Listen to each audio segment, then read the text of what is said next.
Welcome back, gamers, to another episode of the Slow Runcast. As always, I'm your host, Muhammad Ali, aka the Iraqi Balboa, and I cannot do this without being joined by my friend and co-host, Derwin Luke, or as I prefer to call him, the Derwinator. What is going on, Hello. Derwin? How you doing, man? It's been good. Feels like I've been seeing you so much this week. What are you talking about? I'm confused. What are you talking We recorded our episode so late last week. Oh, I completely. That's like literally over my head. We only recorded like 3 days ago, right now? Yeah. We recorded on Tuesday or Wednesday? No, we recorded on Monday, but then it went We live. recorded on like Tuesday. Did we? I think so. Oh, yeah, I think we might have. Yeah. Because You're right. I only did show notes for 3 days. I only did show notes for Wednesday, Thursday, Friday. Because I'm like, oh, there's like nothing. Well, because we like had a longer episode last week. Because Yeah, we were behind. Is this gonna be like an anime arc? This is full of filler. This is the anime art. To be honest with you, this is a pretty. I'm pretty excited about this episode. There's some interesting news. Nothing crazy, groundbreaking, but some funny stuff to look into. Yeah. Yeah. So without further ado, let's get right into it. But first, as always, we appreciate your support, and you could always help us by following us or ringing the bell on Spotify, YouTube, Apple Podcasts, wherever you get your podcasts. It means a lot to us, and it also ensures that you get the episode as it drops, and you don't miss out on anything. And follow us on Instagram at the Slow Runcast on all platforms. It's at the Slow Runcast, and follow Derwin too if you want for photography. I don't do anything on Instagram. I don't do anything else. Yeah, I haven't posted anything photography related. I mean, if you want to see me like do random PR sometimes, then sure. Yeah, I pulled my back on Friday. follow his dog's account though. Yeah, for cute dog photos. Cute dog photos. Nobody can complain about those. But what we can complain about is, well, we can't complain about it. Whatever, we didn't buy it. But the PS5 Pro sales have fallen behind PS4 Pro in the United States. This is compared to when the PS4 Pro released in, I believe it was 2016 when the PS4 Pro released. They're just saying up until this point, 3 months after sales, it looks like it's lagging behind. This news comes from market research firm Circana, and it was shared by analyst Matt Piscatella. And basically, it seems that the PS5 Pro is now 1.5 million. The PS5 Pro is not 1.5 million, but it doesn't really. There's no disclosed number, but the charts show that it's a little bit behind the PS4 Pro. The actual PS5 sales numbers are now just 1.5 million units behind the PS4 Pro behind the PS4 when it was this far along in its cycle. So 75 million versus 76.5 million. Yeah, I don't know. I don't think this is a shock. I'm actually kind of shocked that it's doing this good anyway, the PS5 Pro. Yeah, considering to just be behind by like considering it's not the same jump that PS4, the PS4 Pro was a clear jump, 4K HDR. We knew what we were getting. This is kind of like, well, yeah, you're getting some AI frames. Sometimes they work, and some games they actually kill. Some games, you're getting the stuff that we promised the PS5 would give you that it didn't give you. Yeah, mine is 8K gaming. Yeah, and at the price of $700 USD, which is way more than what the PS4 Pro launched for. The PS4 Pro launched for $400 USD, and the base PS4 price dropped after that launch. So I still think it's probably doing pretty good considering all those factors. Yeah. Do you think, so let's say you didn't buy PS5 at all, and then you're jumping into PS5 now. Do you think the PlayStation Pro would be something that you'd be looking at? Didn't own a PS5 before. That's very hard for me to answer just because I'm so into this hobby and I'm so into getting hardware day one. And I'm like, it would be very strange to me as to why I wouldn't have bought a PS5 at this point, right? And if I haven't found the need or the push to buy a PS5 at this point, 5 years into its life cycle, and I finally do buy one, I don't think I'm going to be buying a Pro because I obviously didn't care enough about the base PS5 to let alone care about the Pro. You know what I mean? Okay. Yeah, I don't see myself buying a Pro. Okay. Yeah, What if your PS5 broke down right now? Would you that's a buy? good question. Would you just go outside right now and just buy a standard PS5, or would you? Do If you I could think you get would splurge? if I could get one of the original launch ones with the disc drive built in, I would go and get that one, Oh, like okay. as a second hand, as a used. If I Yeah. couldn't, maybe I'd go and splurge and get a Pro.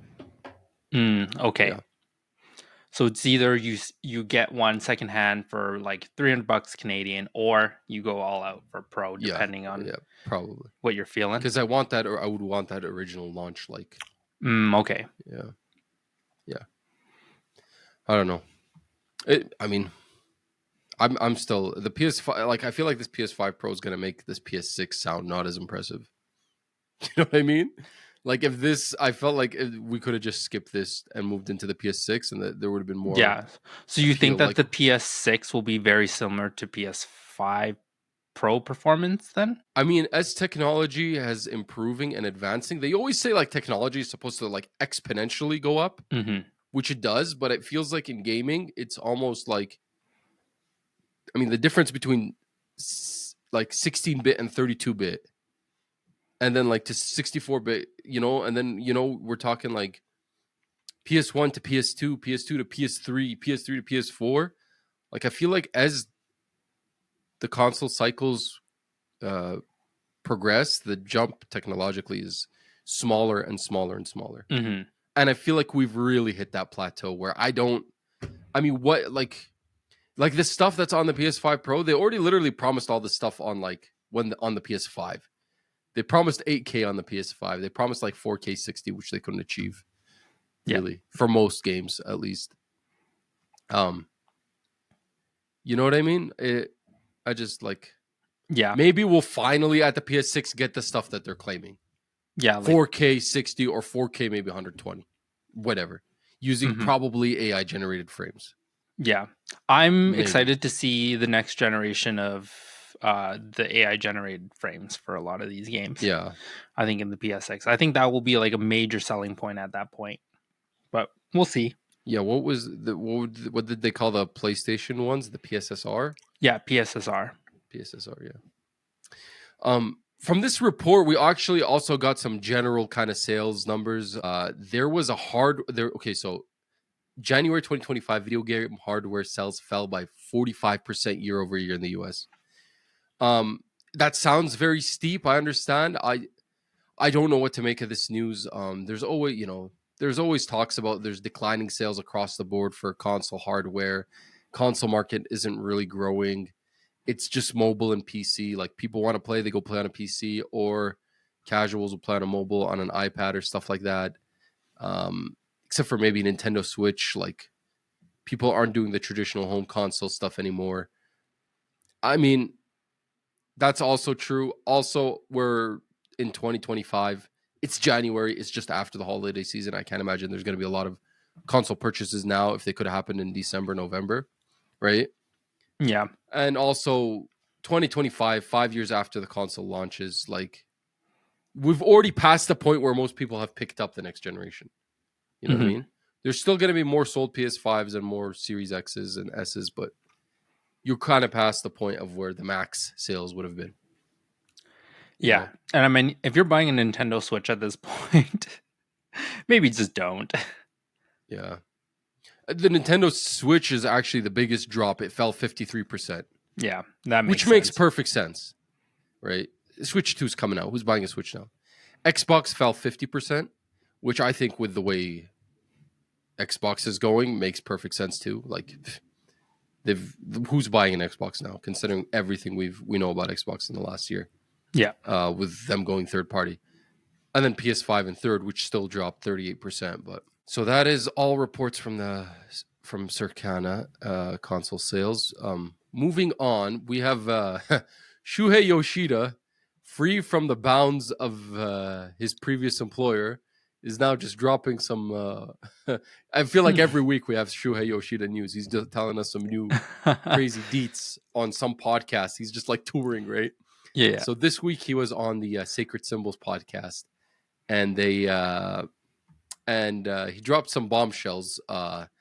First is he discussed Japan studio closure. Japan studio is one of Sony's first party studios that recently closed. I think it might have been in 2022. Effectively, everybody got laid off and merged into Team Asobi, who are the developers of Astrobot. So really, Team Asobi are the only survivors of like the Japan studio thing. Like everybody else moved on. He's basically saying he thinks Japan studio was closed because the double A market has disappeared in gaming, and Japan studios games were all kind of into that double A kind of stuff. They're games like Gravity Rush, games like Ape Escape, stuff like that. They did not make the God of Wars. They didn't make the Horizons. They didn't make the Last of Us kind of style games. And as a result, that market just was no longer viable. And I agree with him. It seems like now we have like the big triple A game with the big budget and the big funding, and then the middle gap is kind of like empty. There are still double A games, but I feel like they're far and few in between, and they're more often than not kind of either critical or sales flops. And then everything else that's taking over the rest of the industry is like indie. So it's like indie. It's almost like the the economic situation that we have in the world Yeah. in Western capitalist countries. It's like the middle class Yeah. are I starting to mean, shrink and die it out. totally makes sense though, right? Yeah, it's like now we have people just lower on the lower class and on the high end, and then the middle class has just shrunk. Yeah. So Yeah. yeah, It's just so hard to justify like a full $90, Canadian game. Like you could buy, let's say, God of War for like launch price, obviously. God of War full price at $90, or who wants to buy Knack, or what's the other one that launched, like Immortals or something like that? which one Was is it it? Rise of Immortals or something? Like that was Mortals of one of Avium or the something? yeah, yeah. Mortals of Avium, yeah, Yeah. yeah, Like who would want to buy that for full price $90? yeah. Really? It's almost become like because there's like no such thing as like an indie really effectively. Like even if you're a one-person developer back on the PS2 game, you still needed someone to publish your game. Hmm. Like the physical copy still needed to be printed out with a booklet and everything on a CD, and there's a cover art and all that kind of stuff. It's almost as if like two things happen. Obviously, the games buying games on a online digital store kind of erase that need, so people could just self-publish their own games, Yeah. and anything from like single developer to self-publishing to up from that scale. And then on the other end, it was almost like some devs got so good at making games, triple A games, like you think about The Witcher, and you think about like games like that, like Rockstar games or whatever, like Grand Theft Auto, Red Dead Redemption. It almost became like the standard. It's like I can buy The Witcher for 60 USD back in 2015. Yeah. I'm not buying your double A game anymore. Like this is my expectation when I dish out a full price game. It almost like that became the expectation. So a lot of the smaller guys just got eaten out because they couldn't reach that expectation. Only a handful of studios. And then the other studios all tried to do that, and then they would fail financially. Like we also have a triple A problem, really. Like Yeah. that's also an unsustainable market. But yeah, he's just saying basically the double A is kind of dead. And I agree. There are some exceptions to the case that I think were really good double A games that maybe either veered into the triple A or whatever. Like I think about like a Plague Tale, Innocence, and a Plague Tale Requiem, or Hmm. games like Hellblade. I mean, the first Hellblade was crowned as like a triple A indie, uh, stuff like that. Which honestly I love. Like I love playing a lot of these double A games, but it looks like the fans are not the audience, the consumer Yeah. is not so much. Yeah. Which is like it's such a shame, man. Like I love some games like this. Like I wish Sony was pumping out like an Ape Escape or like a Gravity Rush or like something. No, maybe not a Knack. They could keep Knack to themselves. But yeah, it's kind of sad. He also He also went on record saying Xbox games on PS5 are a win for PlayStation 5 owners. He the article doesn't, I'm reporting from, this is posted by Jordan Midler on VGC. And it is from the Sacred Symbols podcast. It doesn't say it anywhere in this article, but what I'm saying is Shuhei Yoshida, how I'm interpreting it, is he's saying we won the console war. He's basically saying, yeah, we got it. And the reason why is because he continues to elaborate. He says his biggest nightmare was becoming the minority platform, because he says it would have been difficult to maintain first party development because the costs would have been so high, but the money coming in from the sales would be low if he's the minority. Yeah, just because people don't have that console, right? People don't have that console. And he also said like a lot of the talent would want to spread their game to a larger audience. So they might want to leave to the bigger to the wider audience, whether it's AAA or it's going to the majority platform. So he's basically like, yo, thank God, I was so afraid I was going to end up like Xbox, and I tried my best not to. That's why we maintain a first party portfolio like we did, and we beat them, and now we have their games, so it's good. Yeah.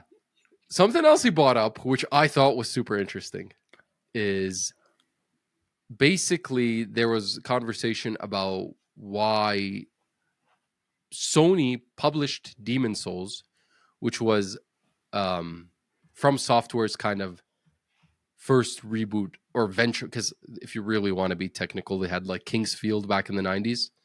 Otherwise, they were just making Armored Core up before Demon Souls, but Miyazaki's the one who kind of pushed Demon Souls. Demon Souls was published by Sony, but Dark Souls was not. And the reason FromSoft did not want Sony to publish Dark Souls was they were disappointed by how Demon Souls was treated. So Demon Souls was only published by Sony in Japan. Basically, Shuhei Yoshida goes on to explain that internally, we didn't think it was a good game. We didn't think it would have any appeal to Western audience. And he kind of, to be honest with you, he kind of like sidestepped it and didn't take any of the blame or the weight. But he then admits, he's like, from my personal experience with Demon Souls, when it was close to final, I spent close to 2 hours playing it. And after 2 hours, I was still standing at the beginning of the game, which is true. That's what happens in Demon Souls when you start it. You get your butt kicked and you're still in the beginning of the game after 2 hours. He recalled at that time, I said, this is crap. This is an unbelievably bad game. So I put it aside. So basically, Sony chose to not. They told FromSoft, now we're just going to publish this in Japan. Nobody's buying this game. Yeah, we're not doing the US. So anyway, Atlas ended up publishing it in North America, and Bandai Namco, or Namco at the time, published it in Europe. So basically, FromSoft did not like that, and that's why they got Bandai Namco to publish Dark Souls. They ended up working together again on Bloodborne, but it goes to show that like, that could have been a different trajectory if they saw something else in Demon Souls at the time. Last thing he brought up, which I thought was notable, was he played The Last of Us Online, and he thought it was great. I don't believe his take on this story. He basically says it was good, but we got Bungie to playtest it, and then Bungie proceeded to explain to Naughty Dog that if you make this game and you make a live service game, this is the only game you could make forever now. And you won't have time to make single player games. And basically, Naughty Dog was like, oops, we can't do that. We need to make Intergalactic the Heretic Prophet. So we're going to cancel this game. I don't believe this story. It was that good that I don't believe. Take all the resources. That's really weird. I don't believe this story. You don't start making a live service game without realizing you're going to have to. It's called a live service game. Without realizing you're going to have to work on it forever. Yeah. You know, I don't know. This one was kind of like, really, Shuhei? Is that really what happened? Or did Bungie play the game and is like, bro, this is absolute shite? Yeah. Right? I don't know. Because that's what the rumors were the first time we heard that. Yeah, that was bad. Yeah. Right? Yeah, I don't buy it at all. Like, I still wish I could play that game. I really do. That I would have been okay with that live service coming out. Maybe even we being need to get bad. him on this podcast and see if he can pull some strings. Yeah, if we get Shuhei Yoshida on this podcast, brother, I'll tell you what. You're gonna learn We've made it. Japanese to speak with him. We made it. We made it. It don't matter. We made it. If we get him on this podcast. So speaking of Last of Us, we finally got a release date and an episode count for season 2 of The Last of Us HBO show. It is April 13th, and it's going to be 7 episodes. And it sounds like, I think there were already reports that it's not going to follow the second game verbatim. They're going to change some things around. Yeah. And it's not going to follow the second game to the end. I don't think we're going to get a closure of the second game in this season. No, I think it only makes sense to split it up a little bit. Yeah.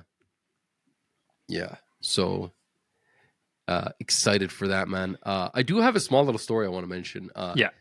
I was at work the other day, and I don't know, I was talking to one guy, how was your weekend, whatever. He's like, oh, yeah, whatever. I was watching the show on HBO. He's like, I finally watched The Last of Us. I was like, oh, okay, so what'd you think? And this guy's probably 55. And I'm like, so what'd you think? Oh, yeah, it was good. He's like, I just thought it was like another Walking Dead or whatever. And I'm like, did you know it was a video game? He's like, what? I'm like, yeah, it's a video game from 2013. He's like, no, I don't. What? And then I showed him like images of like Ellie and Joel from the game. Yeah, so yeah, I was just like, well, I just thought it was interesting because it's like, whoa, this thing that like every gamer knows about, The Last of Us, is like actually, like, I was curious, like, how many people in the public even know about this? Like, how many people watch the show? Mm-hmm. And what do they think about the show? And do they even know where it's like, what's the origins of it? Yeah.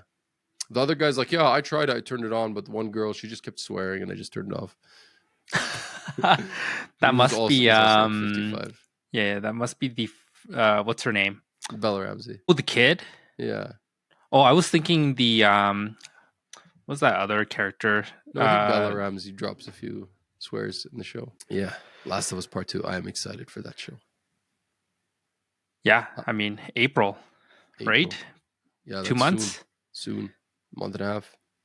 Yeah.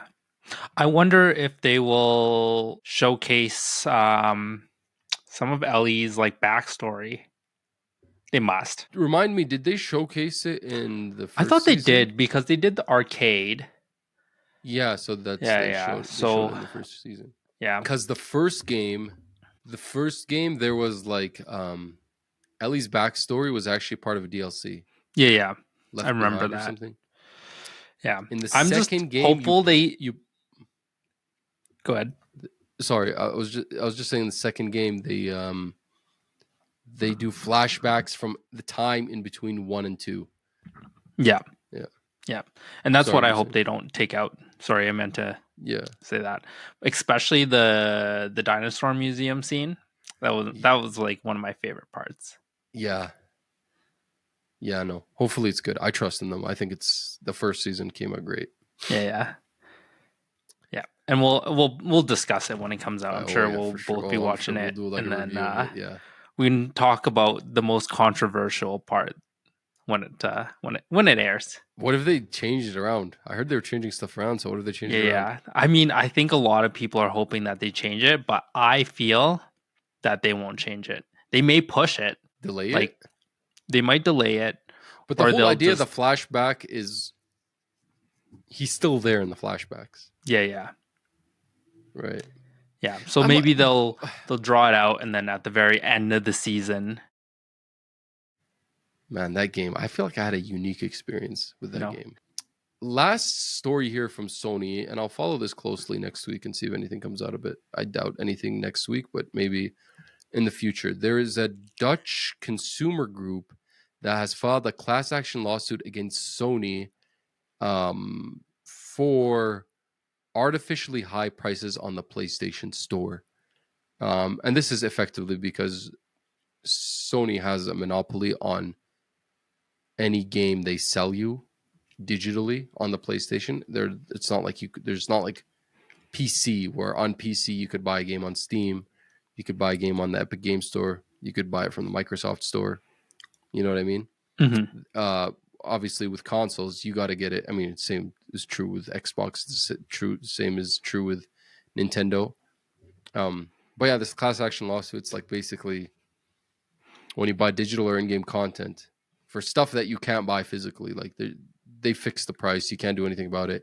They're saying they keep the prices artificially high. Oh, okay. Call it the Sony tax. Yeah, so like for indie games that are like only on Sony, Indie game but that's published only, indie game that's published only on the PlayStation Store. I mean, then shouldn't Or Xbox be the one that should be sued for this? If you think why? about it, because Sony sells, like, let's say, what was that one game that they only had? Yeah, let's say Hell's Blade, because they're the only Hellblade? ones really publishing it, right? Yeah, But did that come out for PC as well? Hellblade came out for PC. So that's Yeah. kind of like that game wouldn't be like the perfect example. So like let's say like it was like kind of like Hellblade, but there was no PC release and they never sold physical copies, then they would be the only ones selling it Well, too, if they're right? keeping the price artificially high, which I don't really know what that means. So like not giving a sale. Like that just seems really weird. I don't know. I'd like to compare it to see what Steam sales are like compared to Sony sales and Microsoft sales for Hmm. games that are on all three platforms but are only on the platforms digitally. Yeah. I don't Like do think you I've think that this just noticed. has more sale, like more sales frequently? Is that what they're I don't know. referring to? Maybe this is something to do with the EU. Maybe the Hmm. prices are artificially high in the EU. Mm, I don't think I've noticed Sony prices being higher than other yeah. digital And I mean platforms. like their first party games sometimes they go on sale, but like a lot of times like when they're not on sale, like it's just a higher price, and that's kind of like what you deal with. I could also buy them secondhand from Yeah. physical copies, right?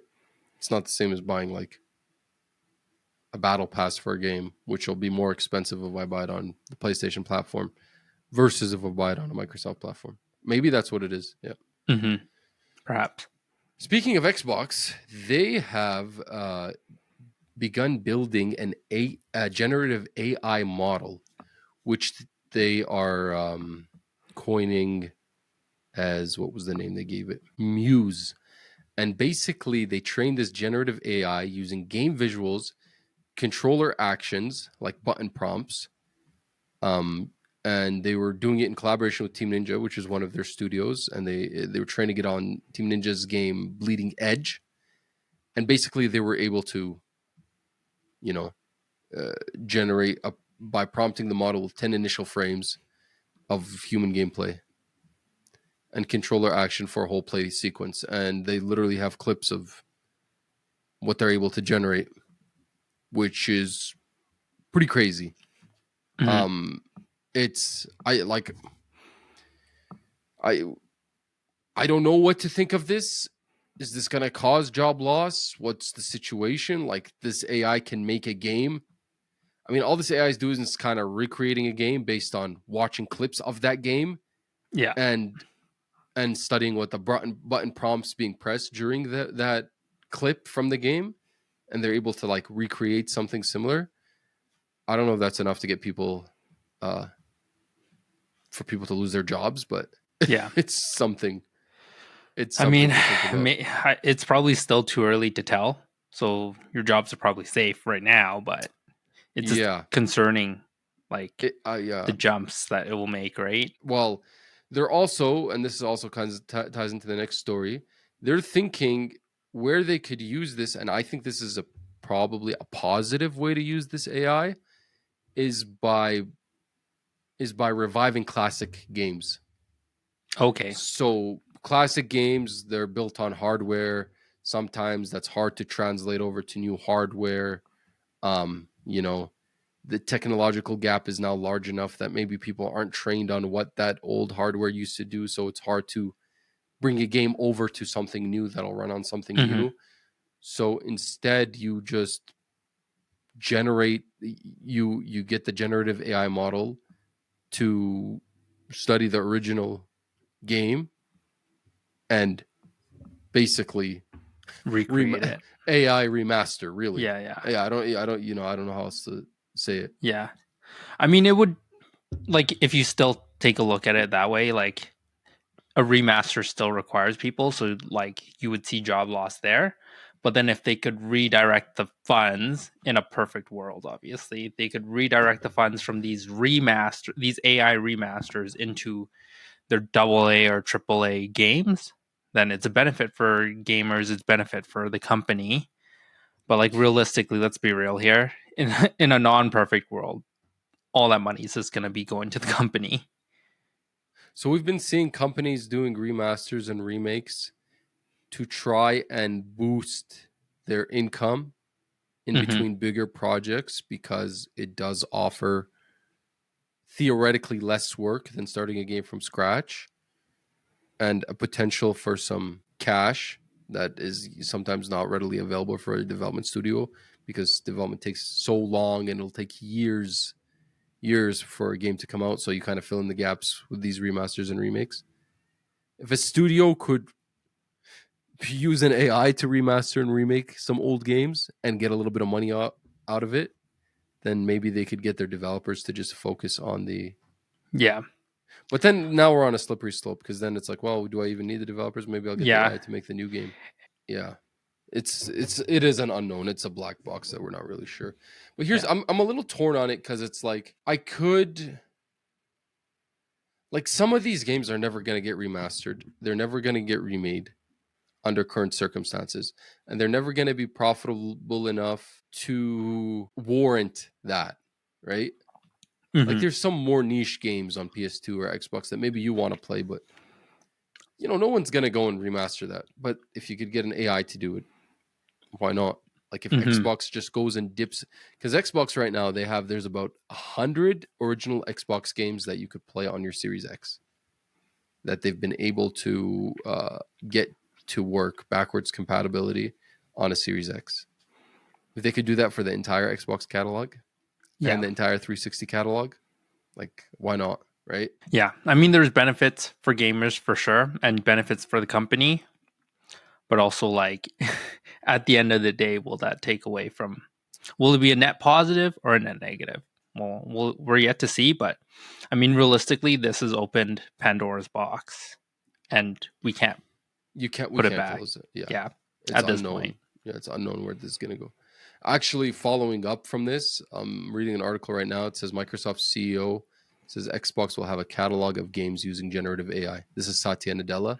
Thinks Xbox new generative AI model is a massive moment. And basically, he's saying this is going to happen. That's what it sounds like. Yeah. That's what Satya Nadella is saying.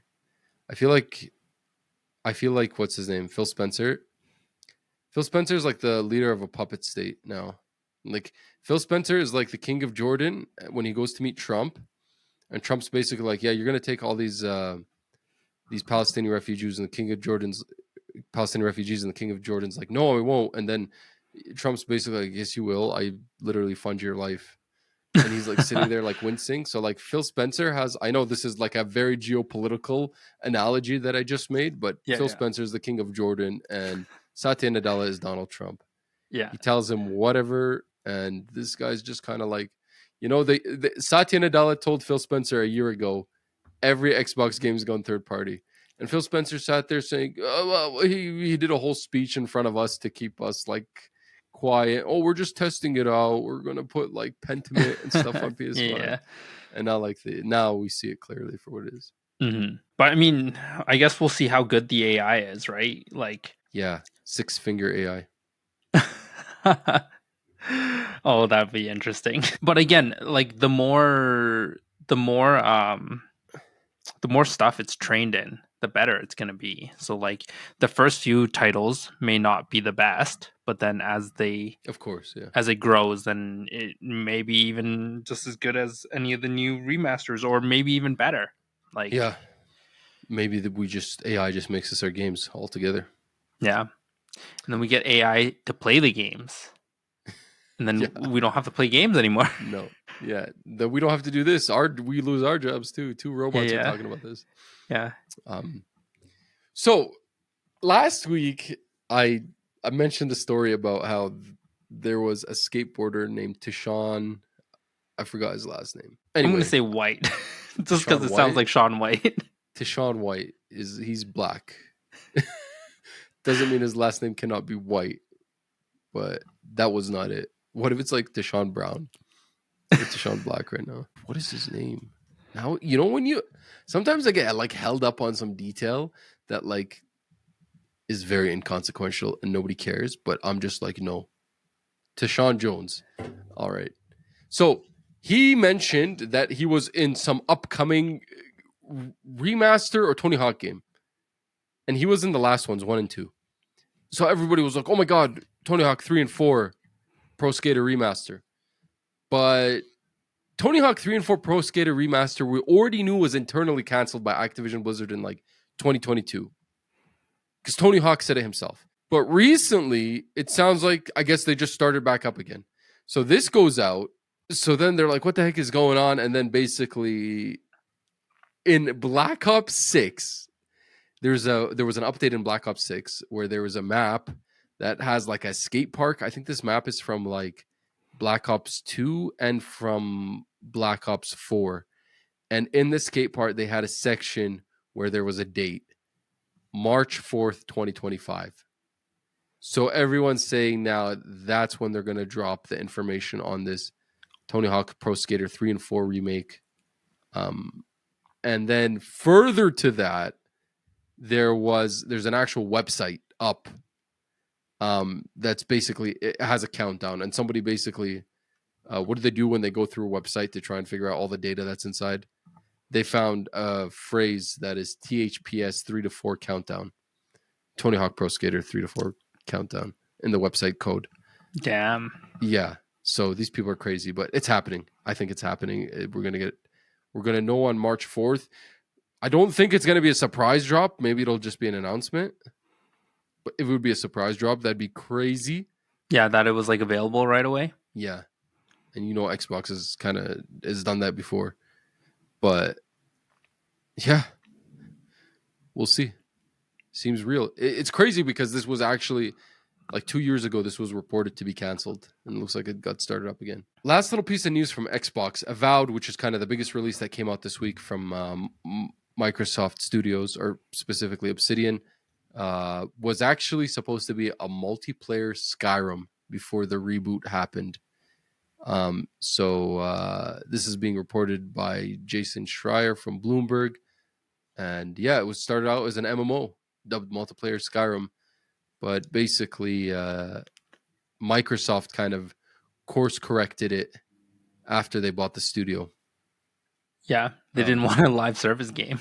Well, they didn't want a live service, yeah. And they Do you turned think it away it from kind of being... plays like a multiplayer to you? No, it's very No. single player Yeah. nature, yeah. We'll get to that later in the show, but yeah, it's yeah. So they took it away from being a big open world to more of a zone-based game. Yeah, Nice. I don't know. It wouldn't have survived in this MMO. Yeah, world. I don't think so either. Especially if you have to go up against Night Rain. Yeah. I mean, even anyway, like I don't see how that would have been the MMO that would have pulled people, especially because it doesn't really, like, you remember Elder Scrolls Online that literally had like a identity behind it, and it still kind of flopped when it first came out, at least. Yeah. You know? Just because there's a name tied to it doesn't mean that it's actually gonna do well. Like Last of Us multiplayer, right? Speaking of games that are doing well, Marvel's Rivals has passed 40 million players as NetEase reports new revenue of 2.9 billion. This game has been out for like 2 months, dude. 2.9 billion revenues. That's crazy. Insane. By the way, this doesn't include January. This is this is only December 31st. Jesus. Dude, that is 20 days after it came out. Insane. Everybody just bought those skins. I mean, it had a concurrent player count, like a peak of 644,000. It's Steam all-time high Steam number 14 all-time high concurrent player count. It's higher than popular titles like Apex Legends, Path of Exile 2, Helldivers 2, which we were talking about in the start of 2024, was doing some crazy numbers, and GTA 5 even. So, which, good for them. But that brings me to the next story. We already reported last week that they shut down their development branch that was working on this in North America. And they got rid of the one of the leads, one of the directors from the North America branch. And last month it was confirmed that they split from a Vancouver-based Worlds Undertold studio and a Seattle-based Jar of Sparks studio in 2022. This was last month. The studio was found in 2022. So I looked into this some more, and it turns out NetEase is actually invested in a lot of studios across the world. And specifically, it sounds like studios where they haven't released a game yet. It's kind of like their first game, but they were they're like veterans from some other studio who went and started something, you know. So, for example, there's Rebel Wolves, which is Witcher veterans. There's Liquid Swords, which is an Avalanche Studios co-founder, which I think we actually got some news from last week about him like losing a bunch of his staff. There's a former Spliced. It's a former Grand Theft Auto and Call of Duty alumni studio. A lot of studios along kind of this theme. There's reports now that NetEase is like gonna pull out of all of these studios, and the biggest one being Quantic Dream, which is the studio that developed Detroit Become Human, and what was that Rain game, Heavy Rain, on the PS3. I did not know they were like kind of funded or co-owned by NetEase. In addition, there is a Grasshopper Studio and Nagoshi Studio, and these are veterans from. Let me get this right. Sorry, I read all this, but yeah, it I'm slips my mind. looking at their game portfolio too, and they have a lot of games. Like, Yeah. I did not realize a lot of them are mobile games, which is like They do a lot of mobile and a yeah, lot of MMO. interesting. But this is not games developed by NetEase. This is games they're helping publish or whatever. So Yeah, there's that's a crazy. Japan-based studio from Like a Dragon designer Toshihiro Nagoshi and Resident Evil producer Hiroyuki Kabayashi. And then, so a bunch of other studios here, lots of veterans from different games. There's a studio called Pinnacle, which is led by Dragon Quest 8 and 9 producer Ryutaro Ichimura. I mean, the biggest one probably is Quantic Dream, the developers of Detroit Become Human. NetEase actually owns Quantic Dream. There's just a Bloomberg report that's saying they want to pull out all these studios, and I just can't help wondering why. Why did they invest in them to start off with, and why now after we just saw these record profits for Marvel's rivals? Why do they want to pull out all of a sudden now? It just kind of bewilders me. To me, I don't know about your thoughts. Maybe you could chime in here, but to me, it sounds like, oh, we have like this diversified profile. We're investing in all these studios. We believe in all this talent. We have multiple different games. We're making this Marvel's Rival thing. It comes out. It's a killer app. It's insane. The money we're making from it is crazy. Why do we need to keep investing in all this other stuff now? Why do we need to potentially risk losses in all these other areas? We don't need to diversify, actually. We could just pull all out and not spend money anywhere else and then just make the money from Marvel's Rivals. I keep just calling it Marvel's Rivals, and I don't care. I'm going to keep calling it. Yeah, that or they, or do you think they're just building up a large bank for a purchase or something? It just seems like it's an entire shift in what they normally did. Yeah, because they hit a lick basically, and they're like, dude, why are we wasting our time with this other stuff? I don't know. Eggs all in one basket. It does sound like that. I wonder if they're publicly traded, because then we could see their financials. We could, yeah, we could study that. Maybe not live on the podcast, but so they made. I just pulled that up real quick. This is their Q4 earnings. That was like 2 days ago.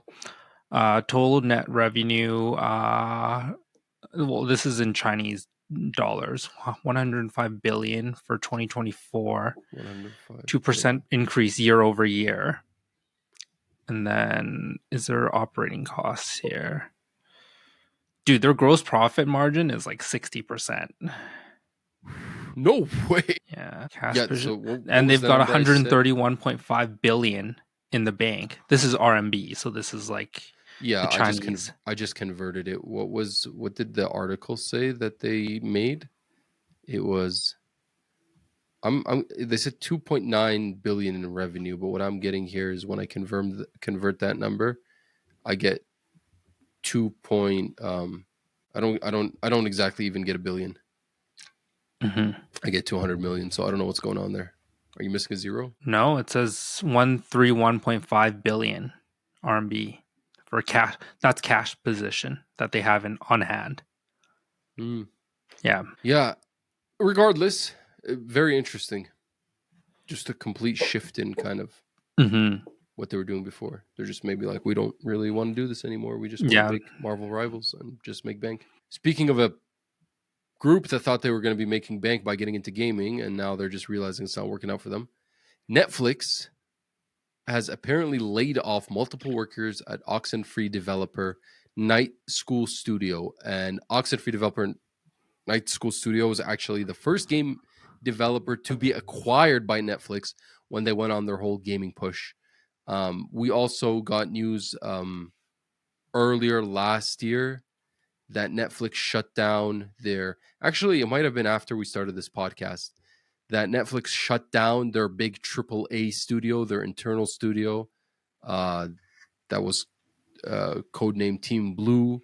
Yeah. I think we did report on that. We did report on it. They Yep. had Joseph Staten, who was the former God of War series art director. They had, the former God of War series art director is Raf Grizzetti, and Halo veteran is Joseph Staten. So they had those guys in their studio, in that AAA studio. They shut it down. I don't know. I guess they realized what the cost of developing a AAA game was and what the timeline was. They didn't want to invest in it. They still said they were going to commit to the whole game thing, and they did want to publish on other platforms, but I don't know where that's taken them. There was plans to bring WWE 2K series to mobile as a next Netflix exclusive. If you have a Netflix account, you could literally go on the App Store and just Google Netflix games, and it'll show you the games that you can download on your phone and play as long as you have Yeah. Netflix membership. Netflix. But yeah, this studio was the first one that they acquired, and seems to be they're closing it down. So I don't know what the deal is here. I don't know where this is gonna go. This gives me Google Stadia vibes. I don't think they're Yeah. gonna stick around in this industry.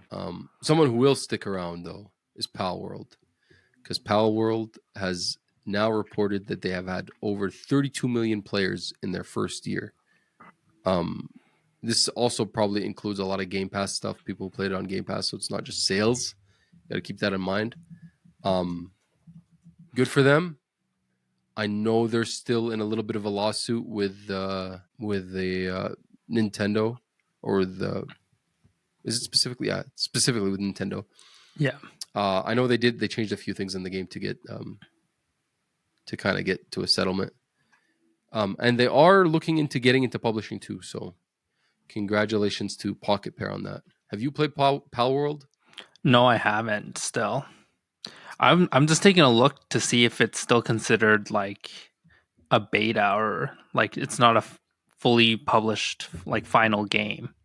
Yeah, I think I don't think it's 1.0 yet. Yeah, yeah. It did see a crazy like concurrent player count when it first came out, Yeah. but I think that number dropped kind of right after Helldivers. I'm not saying they all went and played Helldivers, but it felt like it didn't stick around for very long. I mean, we'll really see if this game is like an interesting, like, is a game that will pull back any type of gamers once they have like more, like a patch, a feature patch or It something like has that. Yeah. 41,000 concurrent players. That's pretty good. Mm-hmm. Speaking of Pokemon, we have some new Pokemon news. There is a Pokemon Presents being announced for next week. We know the date, we know the time. It is February 27th. 9 a.m. Eastern time, so 6 a.m. Pacific time. So our time will be 7 a.m. We are rumored to get some information on Pokemon Legends ZA, Pokemon Legends ZA, which is the next game in the Pokemon Legends series, following Pokemon Legends Arceus or Arceus, however you want to pronounce it. We don't know actually if there's going to be a Switch 2 version of this game. I imagine there will be, but we know that it's being developed for the current Switch. So will it come out before Switch 2? We don't know. We're probably going to get some updates on some other Pokemon games. I don't know what else to expect. So maybe some Pokemon Go updates, Yeah. Pokemon Unite, maybe this Pokemon TCG game that's on mobile. That'd be interesting. I mean, all of that stuff is good. Maybe like finally a remaster of an old Pokemon game. Isn't there one currently in the works, or there's rumors about what's it called? Black and White? Is it Black and White? Is it Black and White? I forget which No, one I is think up it was anymore, like, to be honest. no, is it like Sapphire or Crimson or something? I don't know if it's going to be a Ruby and Sapphire because they just remade that on the 3DS. It was Omega Ruby and Alpha Sapphire. I don't know why I thought. Yeah. I mean, if it's literally like the OG like 3 all the way to like Pokemon Green, Red, like whatever, like I'll probably buy it. If it's like Gold, Silver, I'll probably still buy it. I think maybe I'll buy it. Like, yeah, I'm sure the listeners have probably realized at this point that I don't know anything about like at least Pokemon video games. I don't really play those. I don't think I ever have actually played one of those. Never been any appeal to me. But to be honest with you, Pokemon Legends, like Arceus did appeal to me a little bit.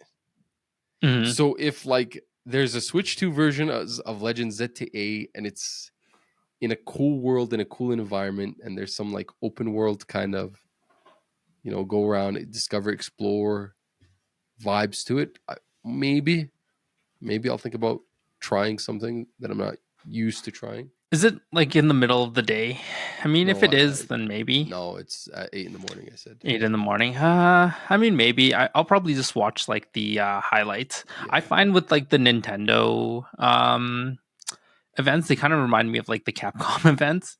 They don't really like announce a lot of things sometimes. Yeah, sometimes I feel like the Pokemon's ones, it's like we have to have one, so we are having one. Yeah.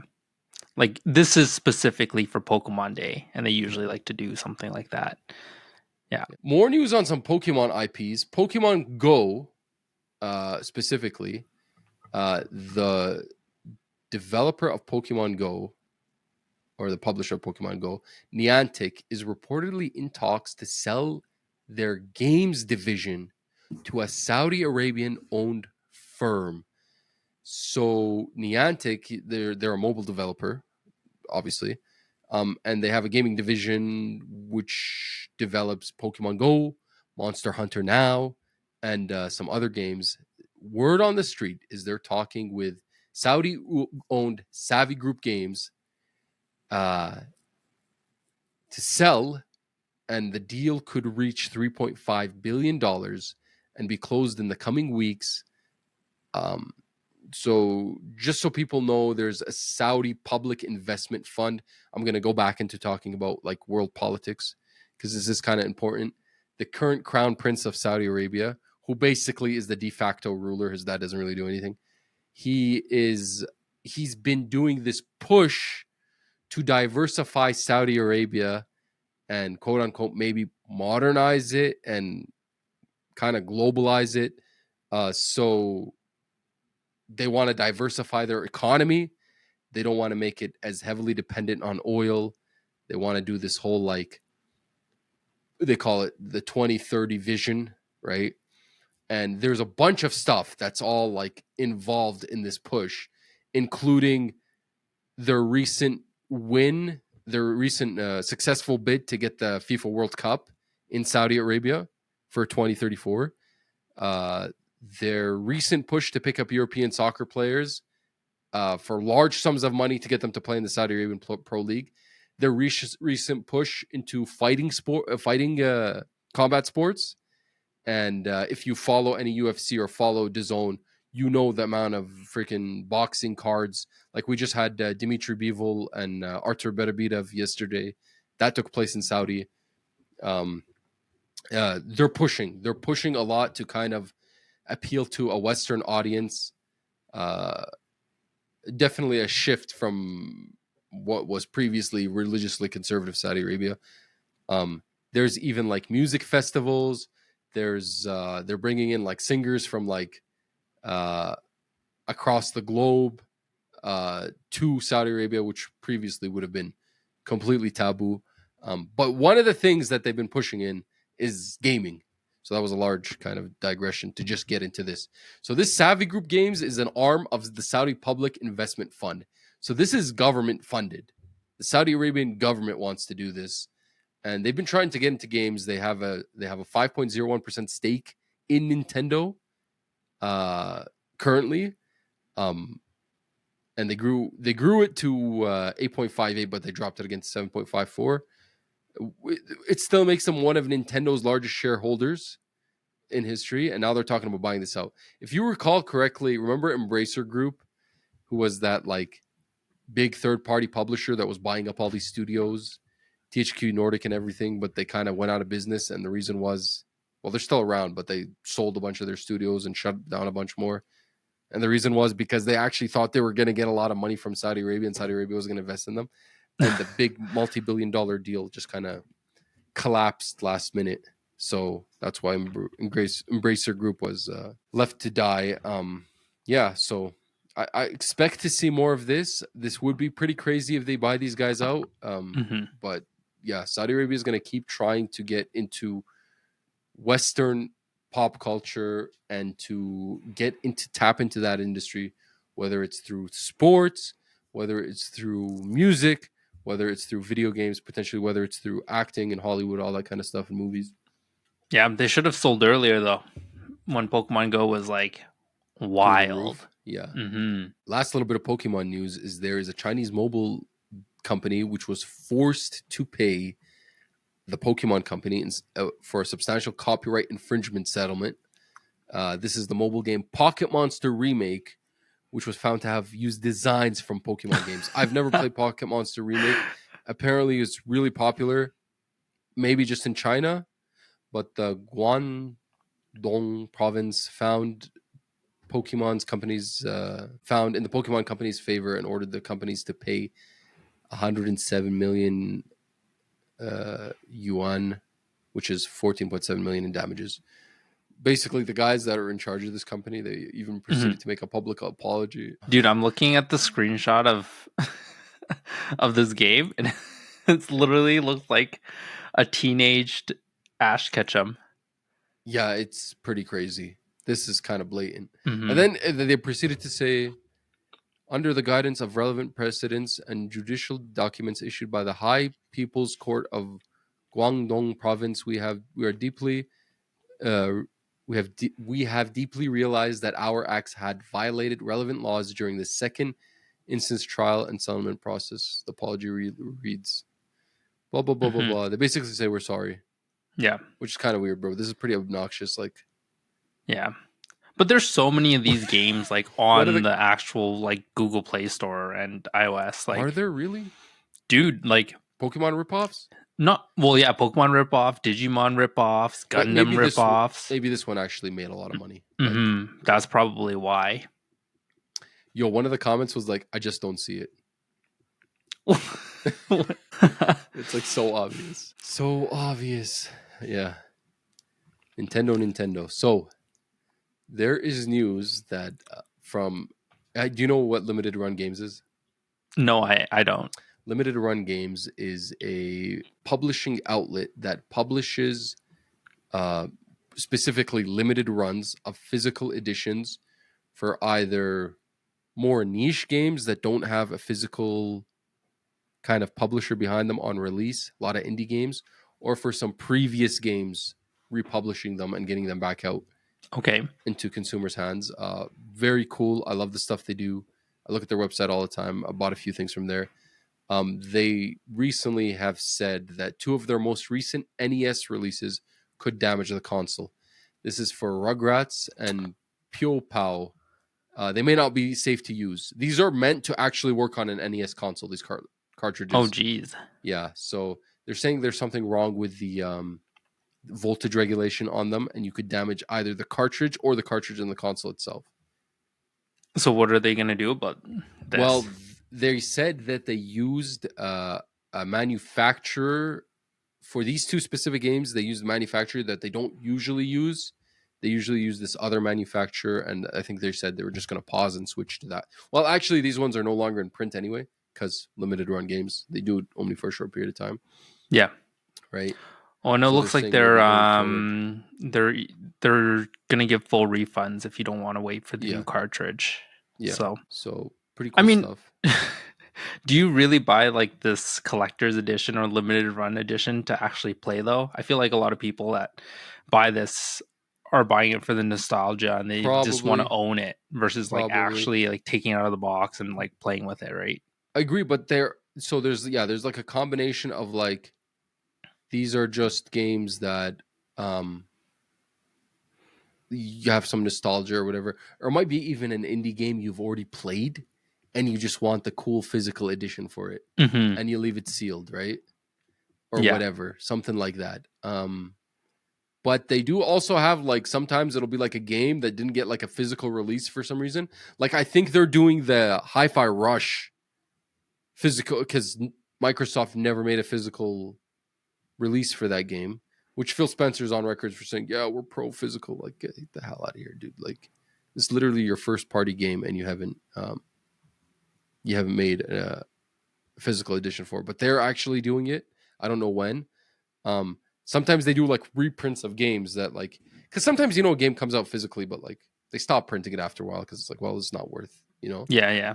So they're doing a Yakuuza 5 remastered classic edition. If you go on their website right now, it looks pretty cool. And there's like a standard remaster. I didn't even know Yakuza 5 was getting remastered. I didn't That's know pretty either. crazy. Yeah. Like this collector's edition looks pretty fire for Yakuza 5. I'm gonna have to take a look. This is where you got your is this the place where you got your Elden Ring books from? No. No, it's different. Yeah. Yeah, they have some pretty cool stuff. Some cool merch. A lot of niche games, right? Yeah, they do look very niche. And it's always like just follow it because it's always like there's new stuff coming all the time, right? It's not like, there's always something new that they're like, we're gonna do this. Oh, I'm looking at this. Limited run is now at GameStop. But then for those that don't know, GameStop is looking to be sold in Canada. Are you sure limited run? Because I'm pretty sure they're a US company. They're being GameStop in the US. Yeah, it says in Canada. limited run is now at GameStop. So they're releasing some of their stuff at GameStop, it seems. Maybe not in GameStop Canada. Like look at coming soon, for example, the making of Karateka, which is a game that came out last year.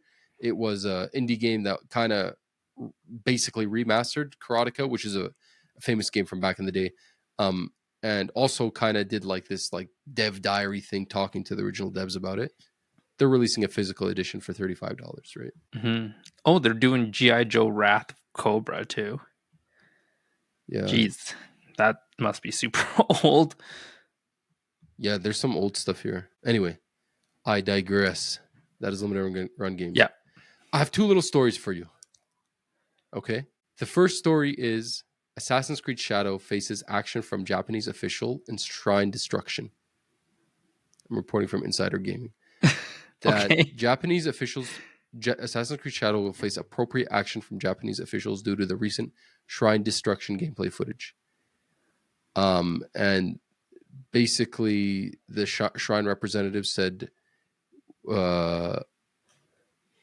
were asked if Ubisoft has contacted them prior to using the location of Assassin's Creed Shadows, the location of the shrine in Assassin's Creed Shadows, and the representative replied no. And if they had been, we would have refused. Blah blah blah blah blah. So I read this like when I added it to the show notes. I'm like, oh, this is crazy. I'm like, Ubisoft can't catch a break. And then when I was like reviewing stuff the other day, they added an editor's note here, which says, "It has come to our attention that the original publication is from an outlet known for producing false or hyperbolic stories. While this story will remain up for transparency purposes, we acknowledge this issue and promise no further coverage of stories reported by the original outlet. So fake news. So it's fake news. I just thought it was funny.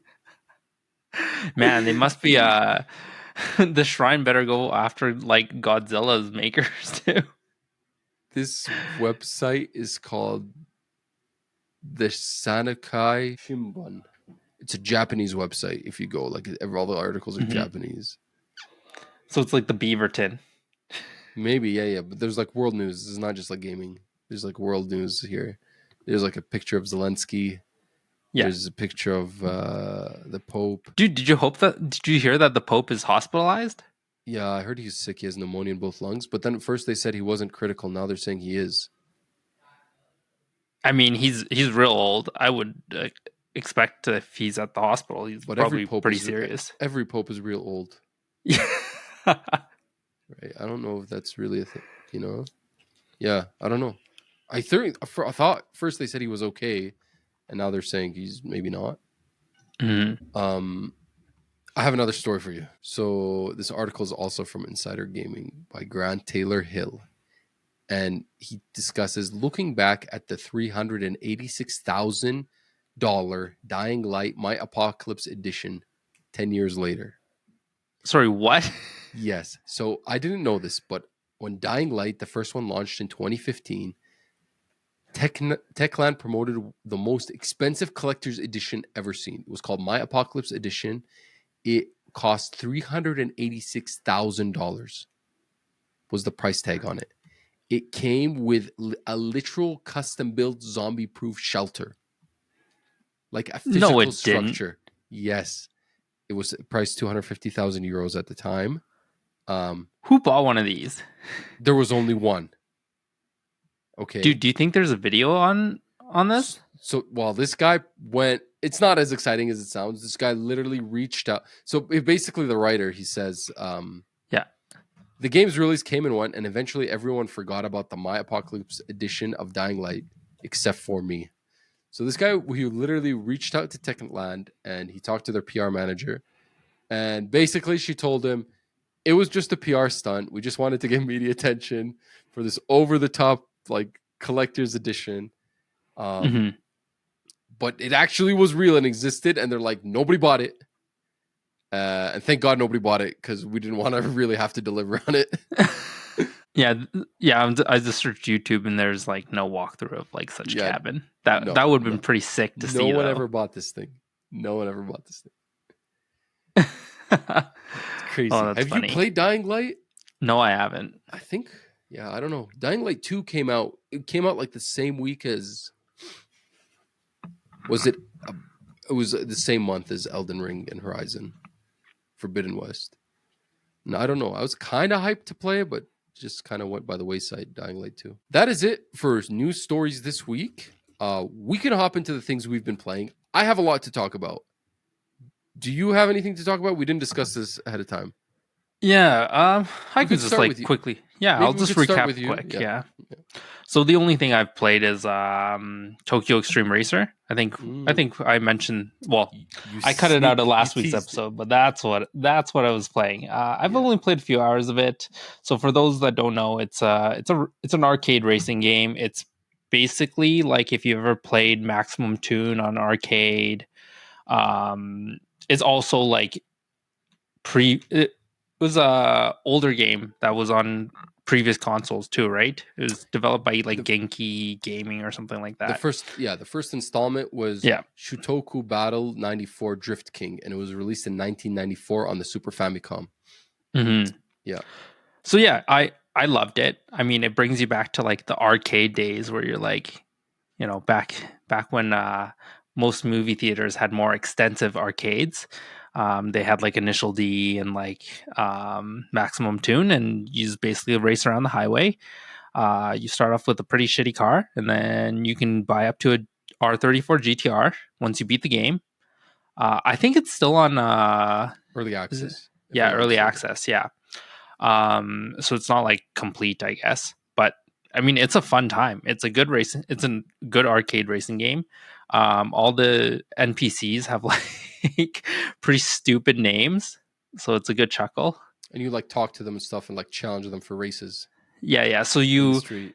Yeah, so what happens is you have to race or you have to drive behind them and you have to flash your headlights and then the race starts. It's so Okay. gimmicky, but it's just really funny Yeah, in general. I've been hearing only good things about this. It is $30 on on Steam and it is currently early access. Hmm. Yeah. Yeah, like there's obviously all like the OG JDM cars. So if you're a car guy, then like you'll know them all. Um, yeah, no, it's a fun time. Like there's a lot of like cosmetic changes you can do to your car and all that stuff. So I would pick it up if you're into like the whole like maximum tune stuff. Yeah. And It's yeah, it's just a fun time. Like you it's a just race around, pretty very chill. mindless. Yeah. Pretty zen, yeah. It's 5 stars on Steam, overwhelmingly positive. But it is only on Steam, correct, right now? I think so. It is not on consoles. Yeah, not yet at least. Yeah, I only see it on Steam. Steam Early Access, yeah. So how many hours do you think you've put in it so far? I don't know, like maybe 3 or 4 hours. I'm not like super far into it. Um, yeah, it's just been like kind of a super busy week. That is Tokyo Extreme Racer. Yeah. Anything else? No, that's it. Okay. So this is the part where I have to do work. Because I did have to do work this week. Work for this podcast. Okay, so I have 3 4-ish games to talk about. So obviously we'll get right into it. The big juicy one, the biggest release for this week, arguably, is Avowed.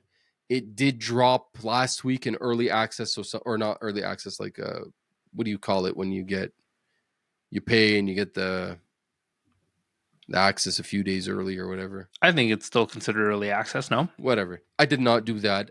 It came out on February 18th, so last Tuesday. Um, yeah, so this is Avowed. It is the action role playing game from Obsidian Entertainment, who is one of the studios under Xbox Studios. They were purchased. They were part of the big purchase move that Xbox has been doing over the last 5 to 7, 8 years. They got bought out by Microsoft in 2018, and they have been arguably one of the better studios for Microsoft. Their output has been amazing. Recently, titles like Pentiment, which came out in 2022, Grounded, which came out of early access in 2022. Pentiment is that like 2D narrative medieval game. Grounded is the Honey I Shrunk the Kids kind of George Shrinks, Stuart Little. I'm trapped in my backyard sort of survival game where there's big spiders and you have resources, all that kind of stuff. The Outer Worlds, which is the space action RPG from 2019. Um, and of course, most notably, everybody knows them for co-developing Fallout New Vegas, which is one of the more respected and beloved Fallout games. This game, Avowed, is action role playing game in the Pillars of Eternity universe, which is one of their previous series. The last Pillars of Eternity game, Pillars of Eternity 2 Deadfire, came out in 2018. So I played this on Xbox Game Pass Ultimate. It is a full $90 purchase, I think. Otherwise, it is not on PlayStation 5 yet, and I don't hold your. It will eventually probably come to PlayStation 5. I just think it was probably in development before Microsoft did this shift from first party games to third party everything. Okay, so how to describe I knew this was going to be a tough one to review. I didn't play a terrible lot of it. I played about 4 hours. It is thematically, I don't want to diminish from it or make the viewer think something else that it isn't actually, but I feel like it is very much a Skyrim like. When this game was first announced and there was discussions around it, those were the terms people were using. People thought it would be the next Elder Scrolls. That Elder Scrolls was not going to be, because Elder Scrolls 6 is a long ways away. It is very much a Skyrim like. It is an RPG where you're in this world. There's customization of your character. There's a lot of quests. There's a lot of dialogue options. The game is primarily first person focused. So it's a lot of first person kind of combat. Sword and shield, bow and arrow, or gun. In this case, you could use like primitive rifles or Okay, I sorcery thought and you were talking spells about and like wands. you could just pull out an AK out of nowhere. I No, was no, like, what? yeah. So this game takes place in something called the Living Lands. You are a character called the Envoy or Envoy, and you represent the Emperor of Iridius or some world. I don't really know the Pillars of Eternity universe. And you are going to the Living Land to investigate something called the Dream Scourge, which is, to dumb it down, effectively what really is a mushroom infection that is happening in this world, a fungi infection that is changing the environment in the world and causing some people or some animals to get sick and basically lose their mind. This is So it literally sounds like Last of Us. Last of Us. It's Cordyceps Last of Us. You are something called a godlike. So you were born with something called the touch of a god, and you basically are scarred with these fungi. So your character literally has fungi growing out of them. When you go to create a character to start off with, aside from the regular character creation aspects, you get to choose what the fungi pattern is on your face or on your head, right? Okay. Yeah, so you could search up the character creator and see it. And people in the world will react to this fact, right? Some saying like, "What the heck's wrong with you?" Why? And then, "Oh, you're godlike, whatever." And there's obviously a correlation between your condition at birth with what is happening to these people and why it doesn't seem to affect you, why it affects them. So you're basically Ellie, I guess. Yeah, that was gonna say. Yeah. And you have somehow a connection to the land through this thing called the Adra, which are these crystals that you can talk to, sort of almost subconsciously, and they're trying to explain to you what's happening. So your purpose as the envoy, you studied in some higher level universities in the capital, and you've come to the Living Land to investigate this situation. You start off the game as being shipwrecked. Actually, you're supposed to land on the Living Lands, and you get shipwrecked on an island just off the coast. The island is supposed to be controlled by the Empire, but your ship actually got wrecked by Empire troops shooting cannons at you and wrecking your ship. So you proceed to investigate, and you have a companion with you who looks very weird. He's a blue kind of furry guy. And you go through this kind of castle, this fort, and you find out that all the guards are actually dead. They seem to have killed each other um, because of this Dream Scourge thing. You find like a bandit there that you kind of help free, and she gets you off the island.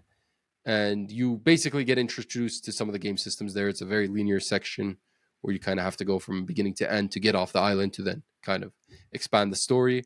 You get introduced to the combat. You get introduced to sorcery. You get introduced to rage weapons. You get introduced to some of the systems in the game. Yeah, so then I proceed to go from there. I played that part. I get to the next area, which is more of the open world area, whereby I have to find the kind of person in charge, the representative of the Empire. I can't remember what they actually call him, who was in the capital of this town. It's almost as if the Empire invaded this area. It wasn't previously part of their area, and they're ruling it, and the local population isn't really fond of them. Well, you represent the Empire, and you're there to investigate the thing.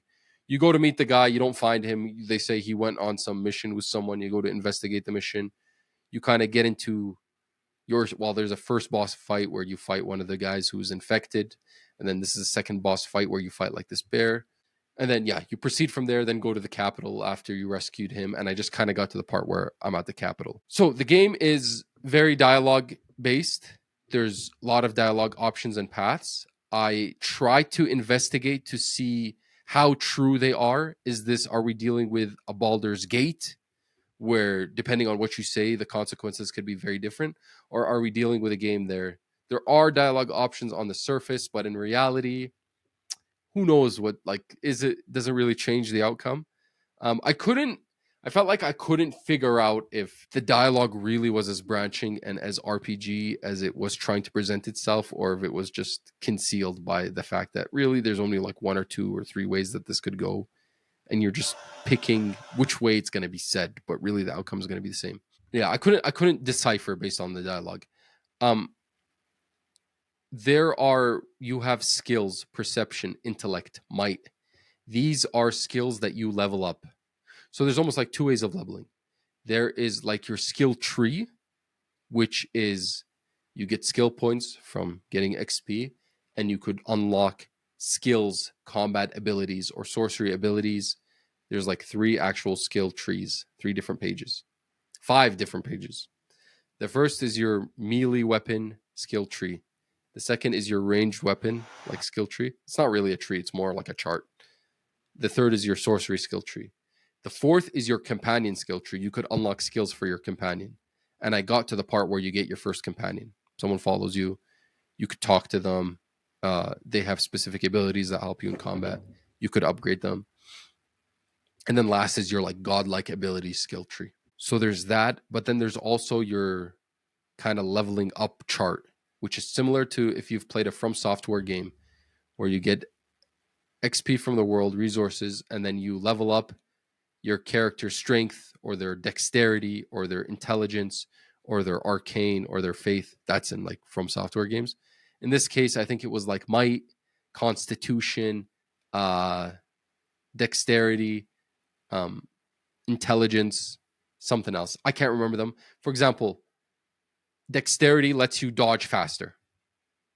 Right. It improves that. There was constitution. I think it improves your stamina because there is a stamina in this game, a stamina bar. The might improves your overall strength, stuff like that, right? So I don't know why. I feel like I digressed. Why did I get back to the chart? Why did I talk about the I can't remember. I think you were just telling me about how you leveled up. The two ways of leveling up was what you said. Yeah, but I meant to. Yeah, it was kind of I meant to pull back to. So you have those abilities, and though okay, I remember in dialogue, depending on what your level of might is and what your level of constitution is or intelligence, it gives you dialogue options that are otherwise not the standard ones available. So it tries to do this Baldur Gate thing where it's like Okay. if you're smart enough, if you have high enough intelligence, you can actually use this dialogue option. If you have high enough might, Mm-hmm. you can use this dialogue option. Like you could almost like Yeah, like intimidate someone. I couldn't really figure out if these were actually doing anything or just giving me a dialogue option that would give me a different kind of like a conversational branch, but I but don't then know end if up in the same spot. yeah, I couldn't decipher that, to be honest with you. As a result, I think I immediately kind of got turned off overall by the dialogue. I would just pick dialogue options that would end the conversation as soon as possible. Mm-hmm. I honest with you, I wasn't particularly interested in the story. There was a lot of lore. They did that Final Fantasy 16 thing where you could actually like in conversation, there's like you could press a button that shows you who's who and what these things that are Oh being yeah, referenced is. Yeah. like the Yeah. different connections between all the characters and Yes, like to yeah. simplify the story, right? Because if you recall Final Fantasy 16, I believe like the first 10 or 20 hours of that game made absolutely no sense. Like you had no idea who's who or whatever. So Yeah, they yeah. would give you that You ability literally had to refer to that chart so often because you're to like, wait, which house is he in? And exactly. like, what is this guy again? Yeah. Yeah. So unfortunately I did like I couldn't I was like am I really doing anything here or is this just like maybe I should just end this conversation. Second of all, this is not a knock on the game. I personally don't this is why this is kind of tough to review this game. This is on paper this kind of Skyrim like RPG game is not something that interests me anyway.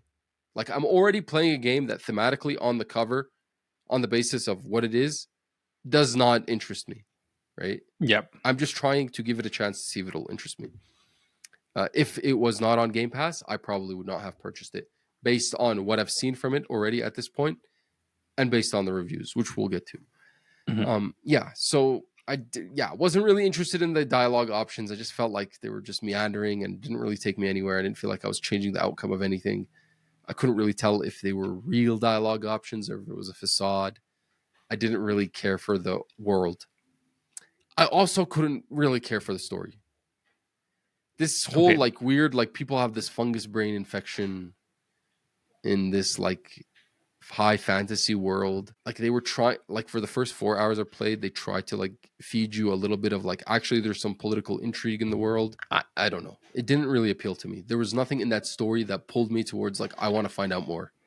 Mhm. Yeah, it's early for an RPG to feel that pull. Maybe like 4 hours is maybe not that much time to play, but it was just like I don't. Yeah, I couldn't really connect to any of the characters or connect to what was going on. Right. Compared to Final Fantasy 16, which although I had no idea what was going on, the political intrigue immediately sparked my interest. So that's two things. Third of all, this world is absolutely beautiful. I have not faced. I've faced very minor technical difficulties. I think there's something wrong with the quality mode of this game, which is the default setting of the game. Uh, if you do intend on playing Avowed, I recommend to the listeners get off the quality mode, and if you have like a good TV that could do 120 hertz, like if you have the LG OLED C series or whatever, that I think probably both of us have. No, I have an OLED monitor, but it's a high refresh rate. Yeah. Yeah. So Yeah, basically I a high refresh you rate. use pick the balance setting. Basically, it only works if you have a high refresh rate screen, 120 hertz, and it Mhm. tries to give you as much.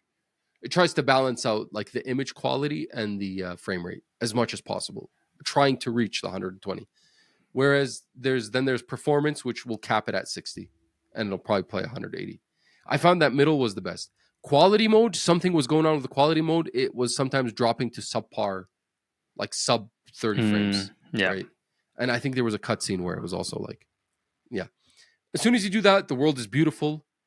Uh, it is. I do wish I could have played a little bit more because I could see the world ahead of me, and I'm like, I wonder what like these landscapes are going to look like. Mhm. I didn't. I feel like the part I played, I didn't really get exposed to that as much. I do for some strange reason, for some odd reason. I'm a fan of very colorful games. Like when the art style is actually kind of colorful, I'm immediately like pulled in and drawn in. Yeah. For some reason, this game is exactly that. So on paper, it should draw me in, but I don't. I just do not like the art style. There's something that's throwing me off about it. I feel like for the setting and for the environment, it seems too colorful. Okay. It's giving me this weird like I don't know how. I don't know why to do like because otherwise, if I saw a game that looked like this, I'd be like, oh, this is cool. Maybe it just doesn't balance the tone of the story, right? Like, so The Last of Us is like, if you take Dark a look, yeah, of the color grading, it's very dark. It's very like grim. It matches like, matches it. the apocalyptic scenario. It's kind of weird if you're having like, people are getting infested by mushrooms and you have it like, The mushrooms are yeah. very colorful. The infestation Oh, is okay. very colorful. There's blues, there's reds. It's vibrant. It's almost like I think God of War has a very colorful like the 2018 and 20 and Ragnarok. I think they have a relatively colorful palette. Same with Horizon. I don't think this is as Mhm. color. I think this is more colorful than both of them. But I Oh, don't think wow. that. Yeah, I don't think that took away from them. This game, I don't know. It's just I feel like it's a little bit too much in my face. Okay. I don't know what it is about the art style throwing me off. Also, the character creator was horrendous. I could not. It was like everybody was ugly from the default. I usually don't dive into character creators, right? Yeah. I You usually use just like a pick one of the default one. presets. All the presets were horrendous. I picked one and then I kind of tweaked them up. It is a first person game at the end of the day, so whatever. Yeah. So And you didn't play around with the camera angles, right? Because I remember you there could is, bring it to yeah, like a 60% and it would play more like a third person. correct. There is like I think you could change the POV and I think you could change and make it a third person game. And it actually says you could if you want. It'll be easier to explore, so you could see different things. Okay. I did not, and I'll get to why. But Okay. yeah, so I would say off the top, I don't know, art style's just not doing it for me. Story's just not doing it for me. The dialogue stuff is just not doing it for me. I don't really care to be in the world. I don't really like. There hasn't been that pull, right? Mm-hmm. But the action, I think, is the highlight of this game, which is actually surprising to me. I did not think a first-person Skyrim-like with sword and board would be particularly fun to play. I do have a gripe with what the enemies are. I feel like I saw them a lot in the trailer, and I just keep seeing them. And word on the street, I've heard from some other reviews, is that the enemy diversity is actually very lacking in this game. Right? It's a lot of these weird lizard dudes and a lot of bears, a lot of black bears for some reason. There's one boss that is a big black bear, but the actual combat itself I found very enjoyable. And I played both with ranged weapons, with sword and board, Okay. and with sorcery, which is something I usually do not play. I usually never do any mage anything, and I actually started as a mage build in this game. It feels very, and I was afraid because the original trailer showed that the game was not very responsive. I think they fixed all that, and the game is actually very responsive. When you swing a sword, the way you hit an enemy, when an enemy hits you, the flinch, the stagger, I found was very responsive. It felt like very weighty when you swung your sword and hit something. It felt very real. Like there was good a feedback loop of like, you know what I mean? Yeah. Like shielding up at the right time, using your heavy attack to break shield at the right time, dodging at the right time. Swinging your sword, the right amount of swings. Almost felt like From Software, like especially because there's a stamina bar, and I think the stamina bar is actually good in this game. The stamina bar makes you think about, do I want to go for the second swing, or do I want to stop and get back my stamina because I know this guy's going to do a big move next, and I want to be able to have enough stamina to block him or dodge him. So that I found that was very intriguing. The stamina system of the game gave me this ability to like, okay, like I have to think about how I'm going to do this. You also have like an MP level for your sorcery. Same thing, right? So I found very like it was like you have to, and I played on the second highest difficulty. I usually when I play a game, I always pick on a higher difficulty because I feel like it'll make me more engaged in the combat. And maybe not the highest, but second highest I felt was comfortable. It was challenging. You have to think about it. That it was enjoyable. When I was in combat, I almost forgot all my issues that I had with this game. Like I would struggle with this like up and down of like, I'm actually kind of bored. I want to get off this. I don't want to play this anymore. And of like, oh, this is fun. I want to get going. And the first couple of boss fights I did were kind of along that line. And I even fought a boss fight with this small dwarfish redhead who was a higher level than me. I wasn't supposed to fight them. And it was so fun. I kept bashing my head against this fight. I couldn't beat him in the end, but it was like there's these mini dwarf men that you like walk past, and then they just like start talking smack, and then they get up, and their like boss has like he just blows fire out of his mouth, and he has like red hair and a huge beard, and he's like there's nigh this high, like, and you have a shield, and you're shielding up. I found it very fun, very interesting. The world is beautiful. But yeah, just that color palette sometimes just I don't know what it is. Yeah, and then you kind of it's not open world in a Skyrim sense. It's giving me an open zone vibe. There's sections where it opens up, almost like Final Fantasy 16, except Final Fantasy 16 was an empty game, was an absolutely empty game. It's open zones and open areas. All they ever served for was for locations to go to in like for specific side quests or whatever. And then you would and never the side visit quests that were location. terrible too. Oh, they were horrendous, right? Yeah. It was that game being open world was not a good idea. But yeah, this was more like there's enough intrigue around there to go loot and look around, and then it would like narrow down when you're doing specific missions. It'll become a corridor and it'll open up. I don't mind that. I'm kind of burnt out on open world games, fully open world games. That's not a criticism from me. I always like it when a game is more more little bit concentrated. Makes concentrated. Yeah. Did you do any of the side quests? Were they like I interesting? Were they pretty I boring? did not have access to any of them until the spot that I saved last night. There was one side quest that I picked up where there's some lady that wanted help with something, so I didn't really investigate it too much. There Okay. was one side quest that I feel like I missed out on because I think that might be the only time where I noticed maybe my dialogue actually changed the thing. Okay. I didn't say the side quest because I basically said, "Yeah, your kid's dead." Like some lady was talking about how her kid's missing and he's part of the Empire, like soldiers, and I just assumed he was dead with me because he was on the ship. So I just said, "Your kid's dead," but it might have not been the case. The weapons, to be honest with you, I really like the UI in this game. The UI in this game is very, it's simplistic, but it's not too simplistic, and it's not like a burden to go through. Like I feel like a From Software game, if you've played Elden Ring or anything, I'm not a fan of those UIs. They feel very archaic. They're almost like a throwback to like a late '90s action RPG game, intentionally. Uh, and this one wasn't like a full modern kind of system. It was like a balance in between. So you have basically your armor sets, your shoulder gear, your hands, your legs. You have your shoulder, your chest plate is basically what gives you the most like damage reduction. Your other stuff kind of just give you bonuses. Then you have basically two loadouts. You could do two loadouts for weapons, and you switch them with Y, right? So there's melee weapons, there's swords, there's spears, there's axes, there's great weapons which are two-handed. You cannot equip a shield with them. Hmm. Um, and they all have different animation styles and whatnot. Obviously, I only got the common level of all of these things. Yeah. I didn't get any of the higher level stuff. Yeah, so you could enhance those weapons, and then later on you can enchant them. I have not gotten there yet. It's just not, what do you call it, a thing that you could do yet.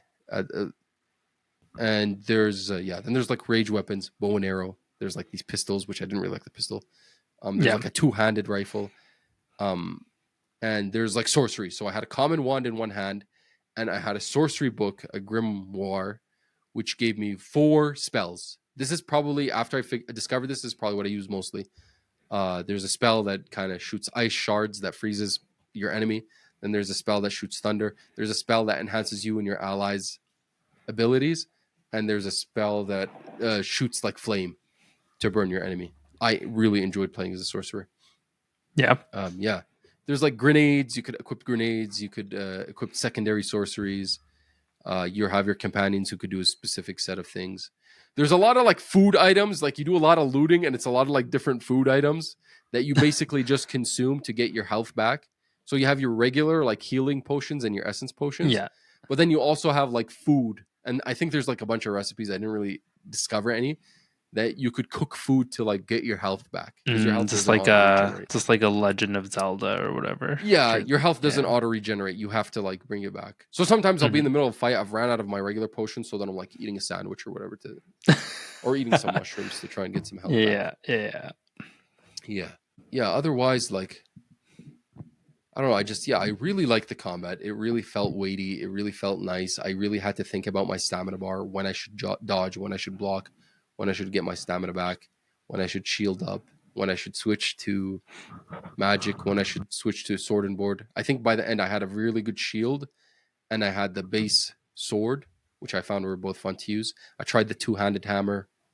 It was okay. It felt like a little bit slow against that bear fight. How's the Um, bow and arrow? the bow and arrow is okay. I just feel like you're a little bit stationary with it. Oh, so you can't like Well, move you with it? can, but it's not great. I don't The actually come to think of it. I don't think you can.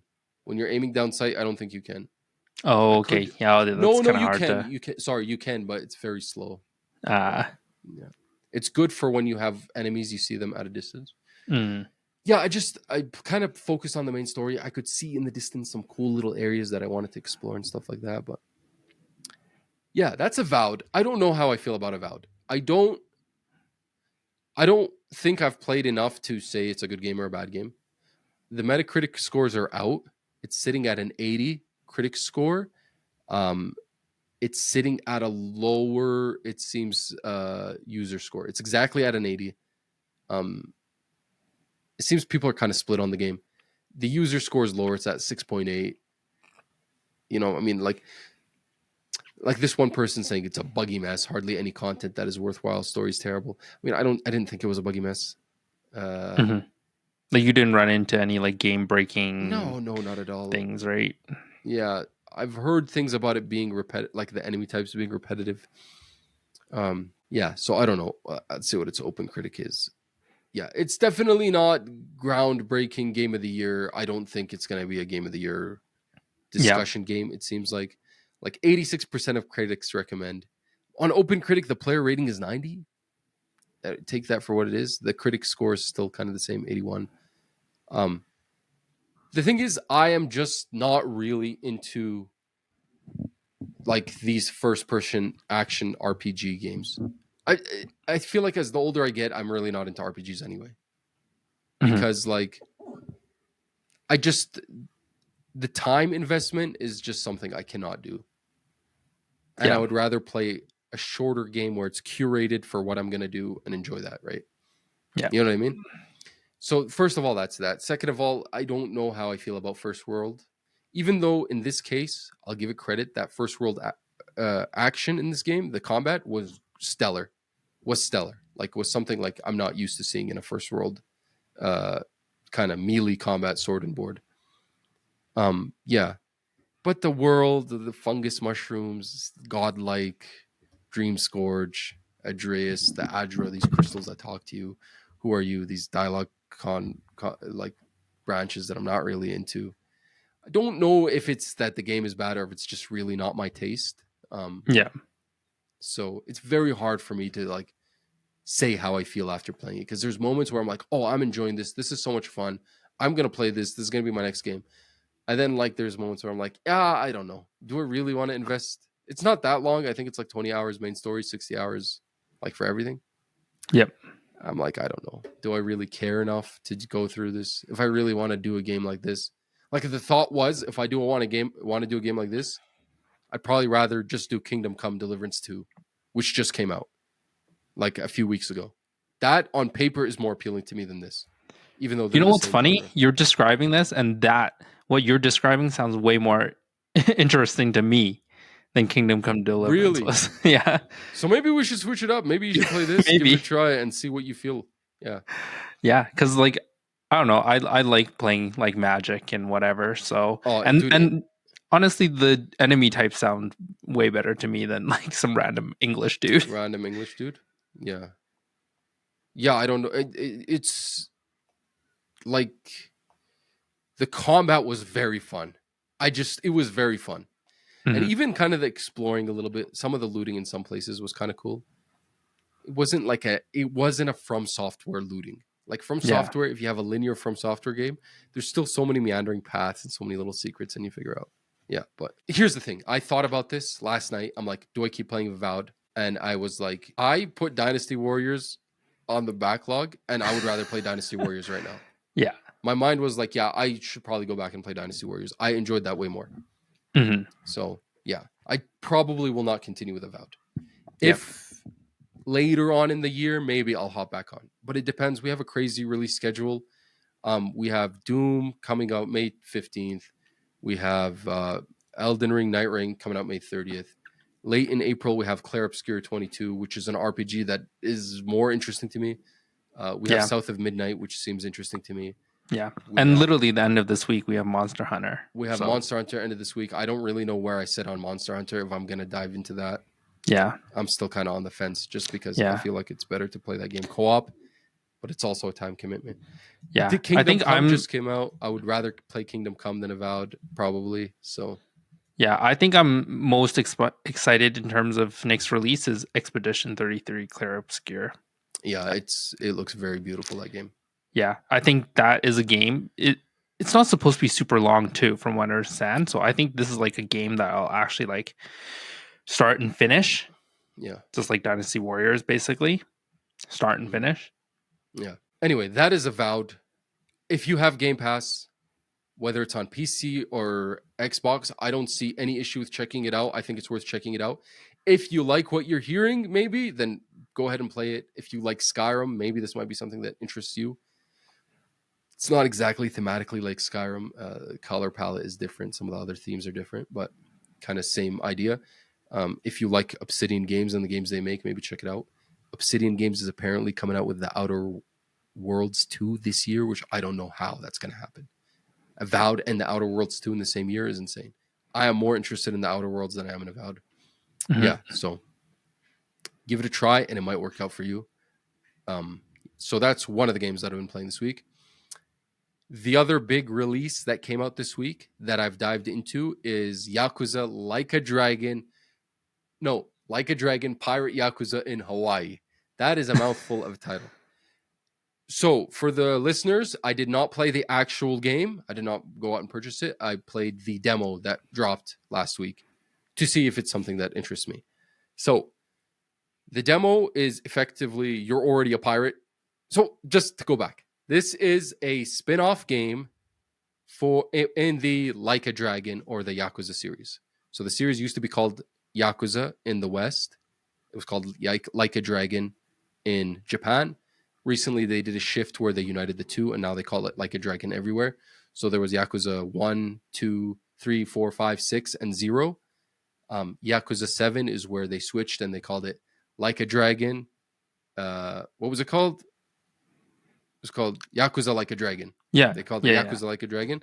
And that was 7. And then 8 was Like a Dragon Infinite Wealth, right? Mm-hmm. The first 6 games you play as Kazuma Kiryu. The 7th and 8th games is you play as Ichiban. RGG Studio decided to do something unprecedented, which I haven't seen a lot of developers do before. They switched their combat from an action like beat 'em up brawler to a turn-based combat for 7 and 8, which is Like a Dragon, Yakuza Like a Dragon, and Like a Dragon Infinite Wealth. However, they also chose to keep the brawler combat for some spin-off games. So if you remember Like a Dragon Gaiden, the man who erased his name, which was a return to Kazuma Kiryu to see what happened after the events of 6. And that in that game, it's brawler combat. They also started that new franchise called Judgment. So there's Judgment and Lost Judgment, where you're like the detective. That also has the same combat as the original Yakuza games. This game is exactly the same. It is also a brawler combat. You play as Goro Majima, who is a character you've never actually played as, except for I think in 0 you play some portions with him. Beloved franchise character. Game takes place in Hawaii. I don't understand why, because I haven't played. You played Infinite Wealth, so there's probably some type of continuity from Infinite Wealth, because Infinite Wealth takes place in Hawaii.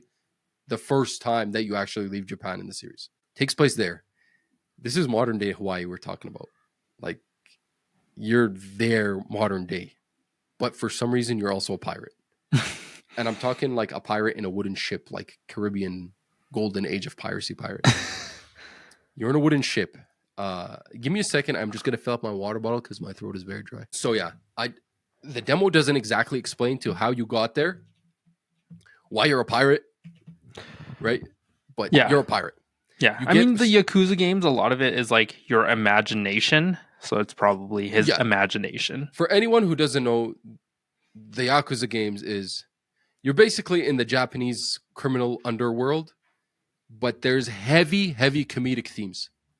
There's some serious themes, and then it's really, really comedic. Like, some of the side stuff that you do is just hilarious, right? So this idea that Goro Majima is a pirate with a full pirate outfit. Anyway, the demo starts, you get on the beach, and you immediately get into a fight with a bunch of people. This is when the game introduces the combat to you.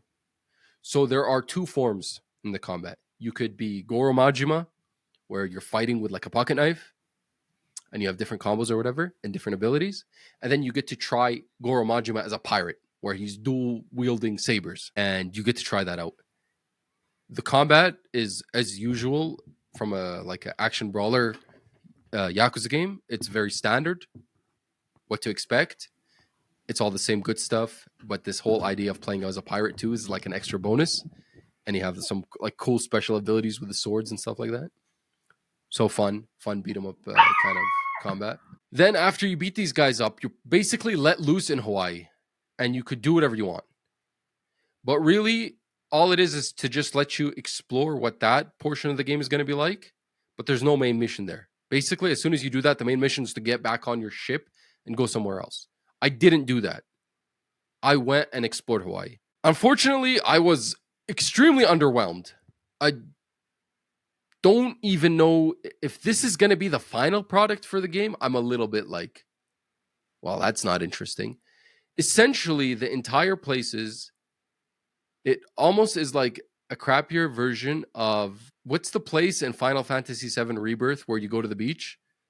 Something del Sol Yeah, in chapter like 7? Costa del Sol. Costa del Sol. It's literally trying to be a Costa del Sol, but it's like a garbage version of Costa del Sol.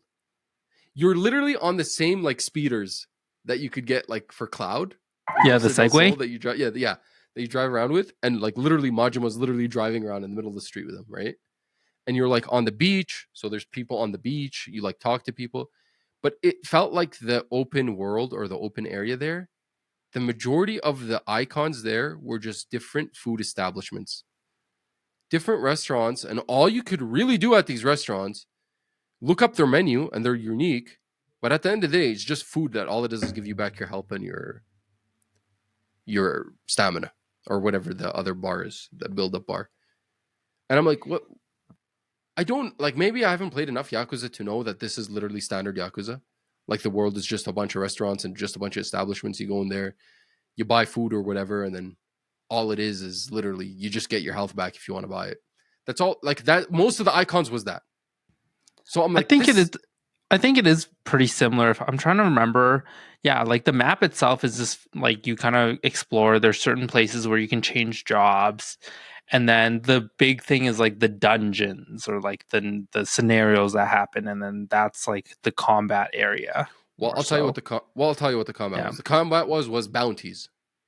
You basically went around the world. So these restaurants, all they seem to appear to me is like, oh, the reason why they're so frequent is just for you to go and heal up every time you need to between a fight. There's these bounties. So there's basically a bunch of criminals there that you just go up to and you're like, oh, I seen your paper on the wanted poster. And then you just fight them. They're like mini bosses, right? They're not the standard enemy. Some of them were pretty challenging and some of them were pretty goofy in like Yakuza fashion. There's a bunch of guys pretending they're police officers. There's a bunch of guys pretending they're like military army men. There's like a biker gang. There's like a gang of like guys wearing like basketball shorts and jerseys and they're covered in paint. Yeah. There's like this fat trucker. There's the guy who's pretending he's like a samurai. And they're all like wanted and you just go beat them up and you get a bounty. My bounty was like by the end I think I made like almost 100K in this demo. I beat up every single one of these bounties. So that was the other thing. And then the last thing was there was a mini games. And all but one were interesting. A lot of them were just like some traditional Japanese games that I didn't know how to play and I wasn't going to learn because of this demo. Some type of Japanese poker, or some type of like it might have been Chinese chess or something. Those were really the mini games. There wasn't anything that was like that appealing. The only thing, and they kind of spell it out to you because you have this little companion who's this kid, and you talk to him, and you basically tell him, "I want to go do the main mission." He'll teleport you there, or you tell him, "I want to go change my clothes." He'll take you to a place where you could change your outfit, and then, or you tell him, "I want to go do karaoke," and he'll take you to the karaoke bar. So the karaoke bar was the only interesting thing I think in that whole world. Aside from the bounties, it was kind of fun. Whatever, you fought these guys. So you go to the karaoke bar, and then I clipped out. I meant to send them to you before the podcast, but I forgot. So I clipped out like 3 clips from the karaoke bar of like Goro Majima just singing. They were hilarious, absolutely hilarious. I enjoyed my time there for sure. Yeah, and that's why I felt like they put it up in front. Like, yeah, go change your clothes, go to the karaoke bar, but they didn't try and like show off any of the other stuff. So I thought that segment was pretty weird. Anyway, I went on to the main story. You go into the main story, you hop on your ship, you leave. In your ship, they give you. On the demo, they tell you, oh, by the way, in the final game, you're going to be able to free roam with your ship on the open seas and do things and go yourself to the objective. But here, we're just going to fast travel you. I'm like, well, that sucks. You go to a place called Manplantis or something, which is literally like an underground like Pirate's Cove of like abandoned ship, and it's just like bumping. It's like this weird like merge between underworld and like pirate. Like you almost feel like you're in Nassau and like Black Flag or something, but it's like all modern and stuff like that. And you also, that's like a minier Hawaii where you basically also go around and you could get there's a couple of bounties there, and there's like some more mini games. There was one mini game that was also fun there where you get shot, you're playing baseball and there's a cannon that shoots at you and you're supposed to hit the cannon with the baseball bat and break a certain amount of like barrels to like reveal some things and get some points. So I played that mini game for a bit. There was like also like there was like blackjack and like poker, which I only know how to play now because of Balatro. Yeah, anyway, so I kind of spent some time there. And then the next thing you're supposed to do is you're supposed to find some guy named Keith. Who the hell's Keith? So you go to talk to some person, and there's basically like a ship battle arena.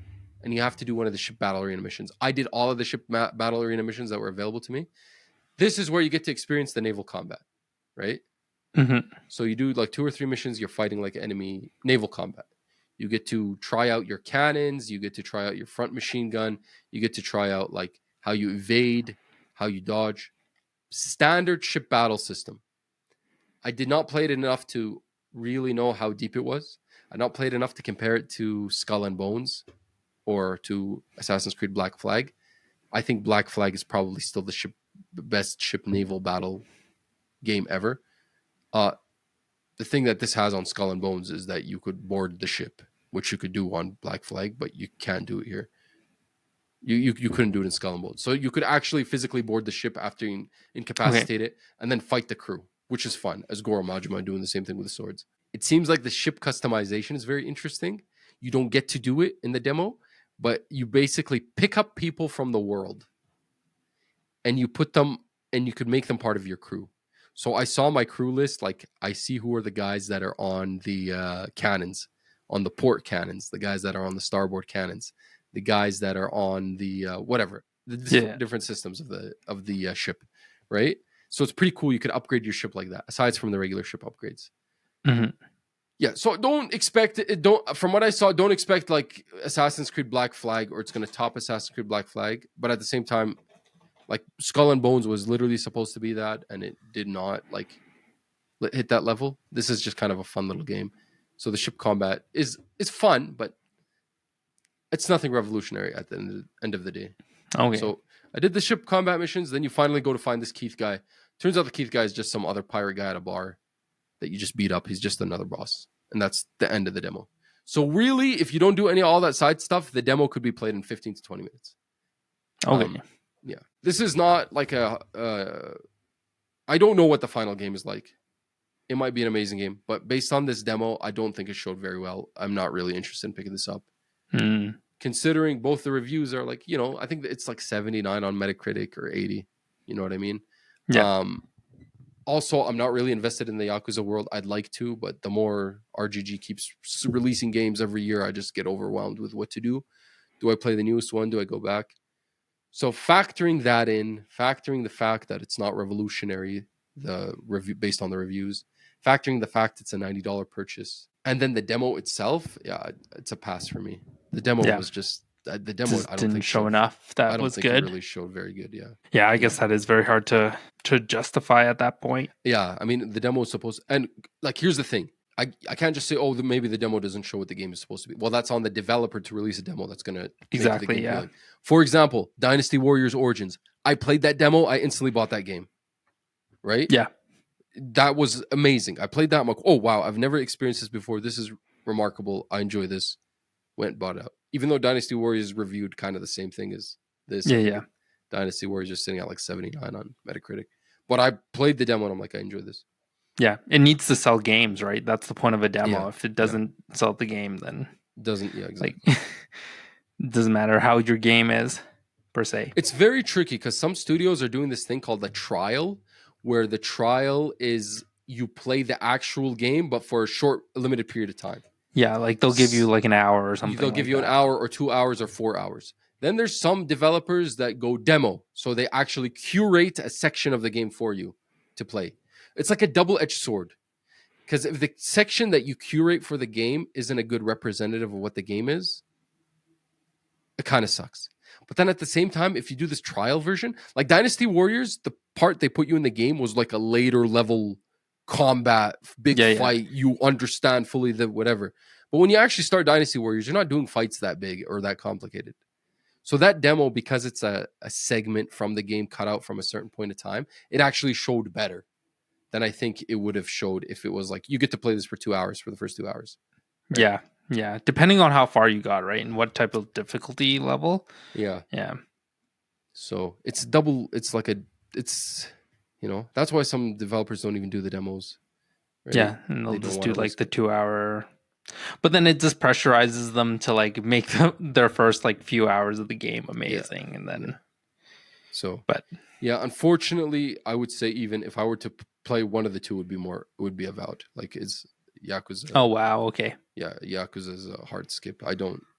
Not that I have any. Like I would rather just go play 7 and 8, which 8 was remarkable last year. What was it, Infinite Wealth? Yeah. Like I've heard only good things about Infinite Wealth. It seems like it's more. And by comparison, when I played Like a Dragon Gaiden, the man who erased his name, I enjoyed that a lot more when I played that. Like, if you remember. And that was like the same brawler type of gameplay. Yeah. I think I just need to play 0. I just probably should just start at 0 and go from there.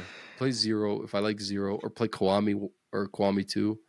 And if I like those, then I go do 0. Anyway, so that is Like a Dragon, Yakuuza, Pirate Yakuuza in Hawaii. So that's the other thing I played. The third thing, which I promised the viewers I would play and get a review for, another big release from this week, was Lost Records Bloomin' Rage, Part 1, Tape 1. This is from Don't Nod. It is the creators of Life is Strange, which are the adventure narrative story-based games with decisions, not like combat heavy or anything like that. They kind of come off as girly games, or to be honest with you, like SJW games. But I wanted to give it a try. It was on PS Plus. My wife kind of perked up when she saw the trailer for it on the most recent State of Play. It's on the middle tier, PlayStation Plus Extra, and it came out on the 18th. Unfortunately, we were going to go play. I gave the controller to my wife. I wanted to watch her play. My son went on a bender that night. He wouldn't go to sleep. He went to sleep at like 12:30. My wife actually ended up playing for about an hour and a half, 2 hours. Oh, wow. Okay. The issue is I didn't even watch her play a minute because I was just dealing with my kid. He kept coming out of bed. He thought it was funny. So I actually don't have anything to say about the game. I have not. Was this like a Bloodborne scenario where she played 2 hours and she's still in the same spot? No. Yeah, she progressed it. Yeah, well, I haven't even had the chance to talk to her about what she thought. So maybe we'll leave that to next week. So I don't really have any thoughts. Special guest next week. Next week, bring my wife's special guest. Yeah. There's one more game I want to talk about.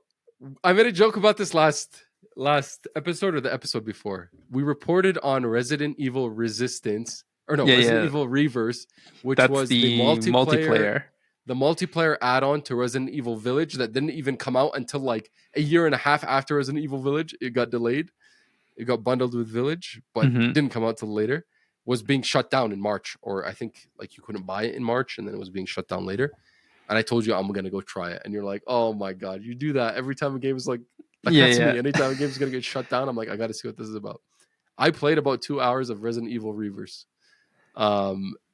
The concurrent player count is pretty low. It's about like 30 people, maybe. No, is this you and 20 other bots? No, there were actual people. That was not bots. And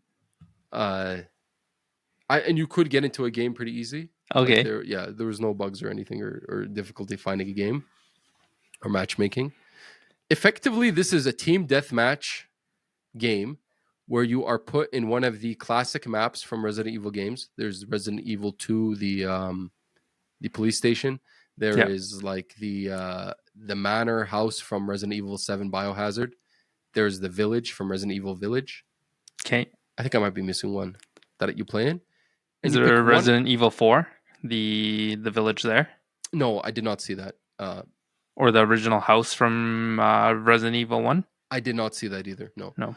But I could be wrong. I don't know. It's kind of yeah. There's 9 playable characters.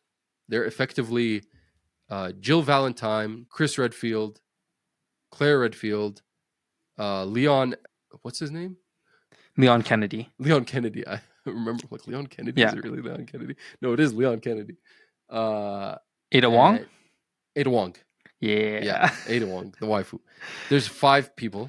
And then there's like 5 other. They're like I don't even know their story. They're like the Umbrella Corps guys. The most famous one is What's his name? Hank or Hunk or something like that. And then there's like Lobo. They're like those military guys. You don't really see their face. They don't really have a story, right? You basically pick one of them. They all have unique weapons, starter and secondary. They all have unique abilities. Okay.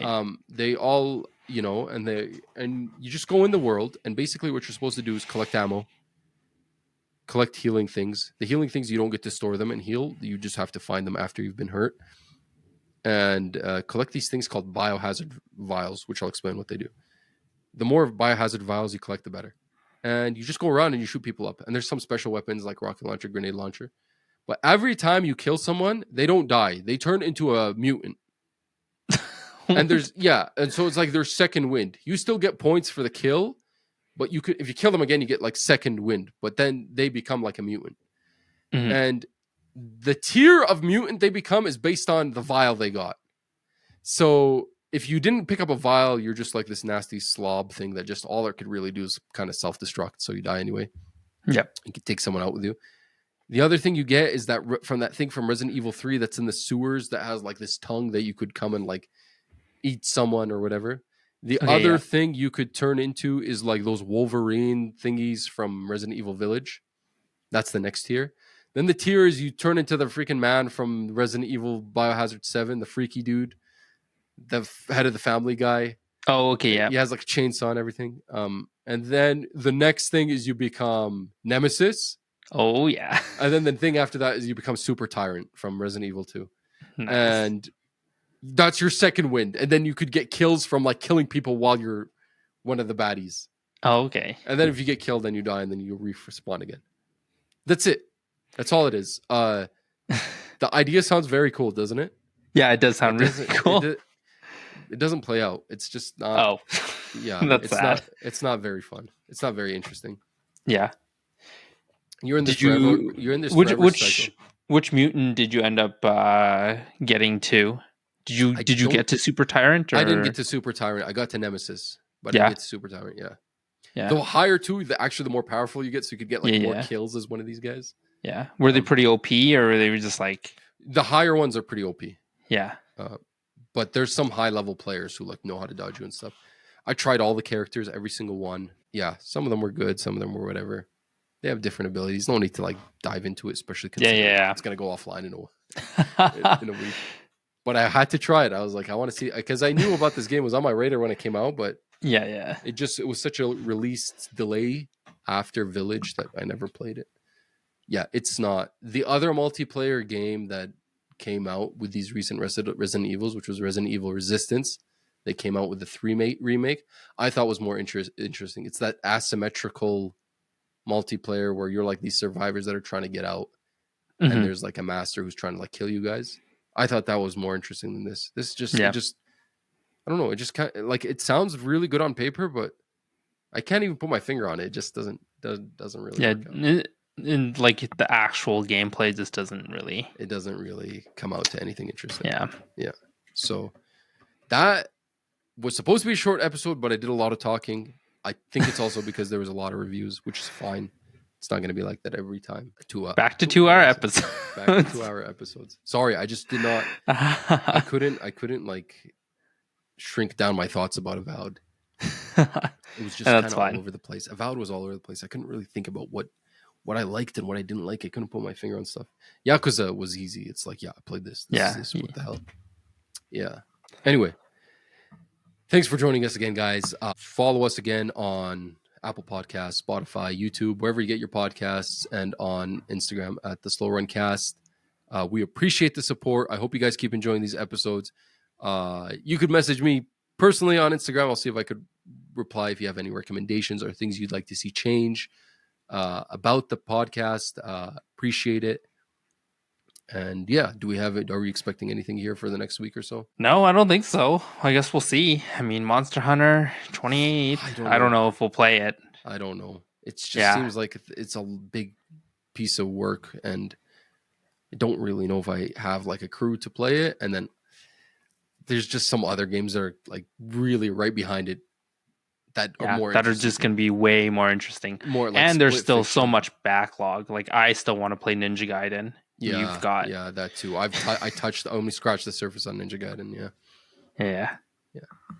Anyway, thanks for joining us again, guys, and I hope you have a good week.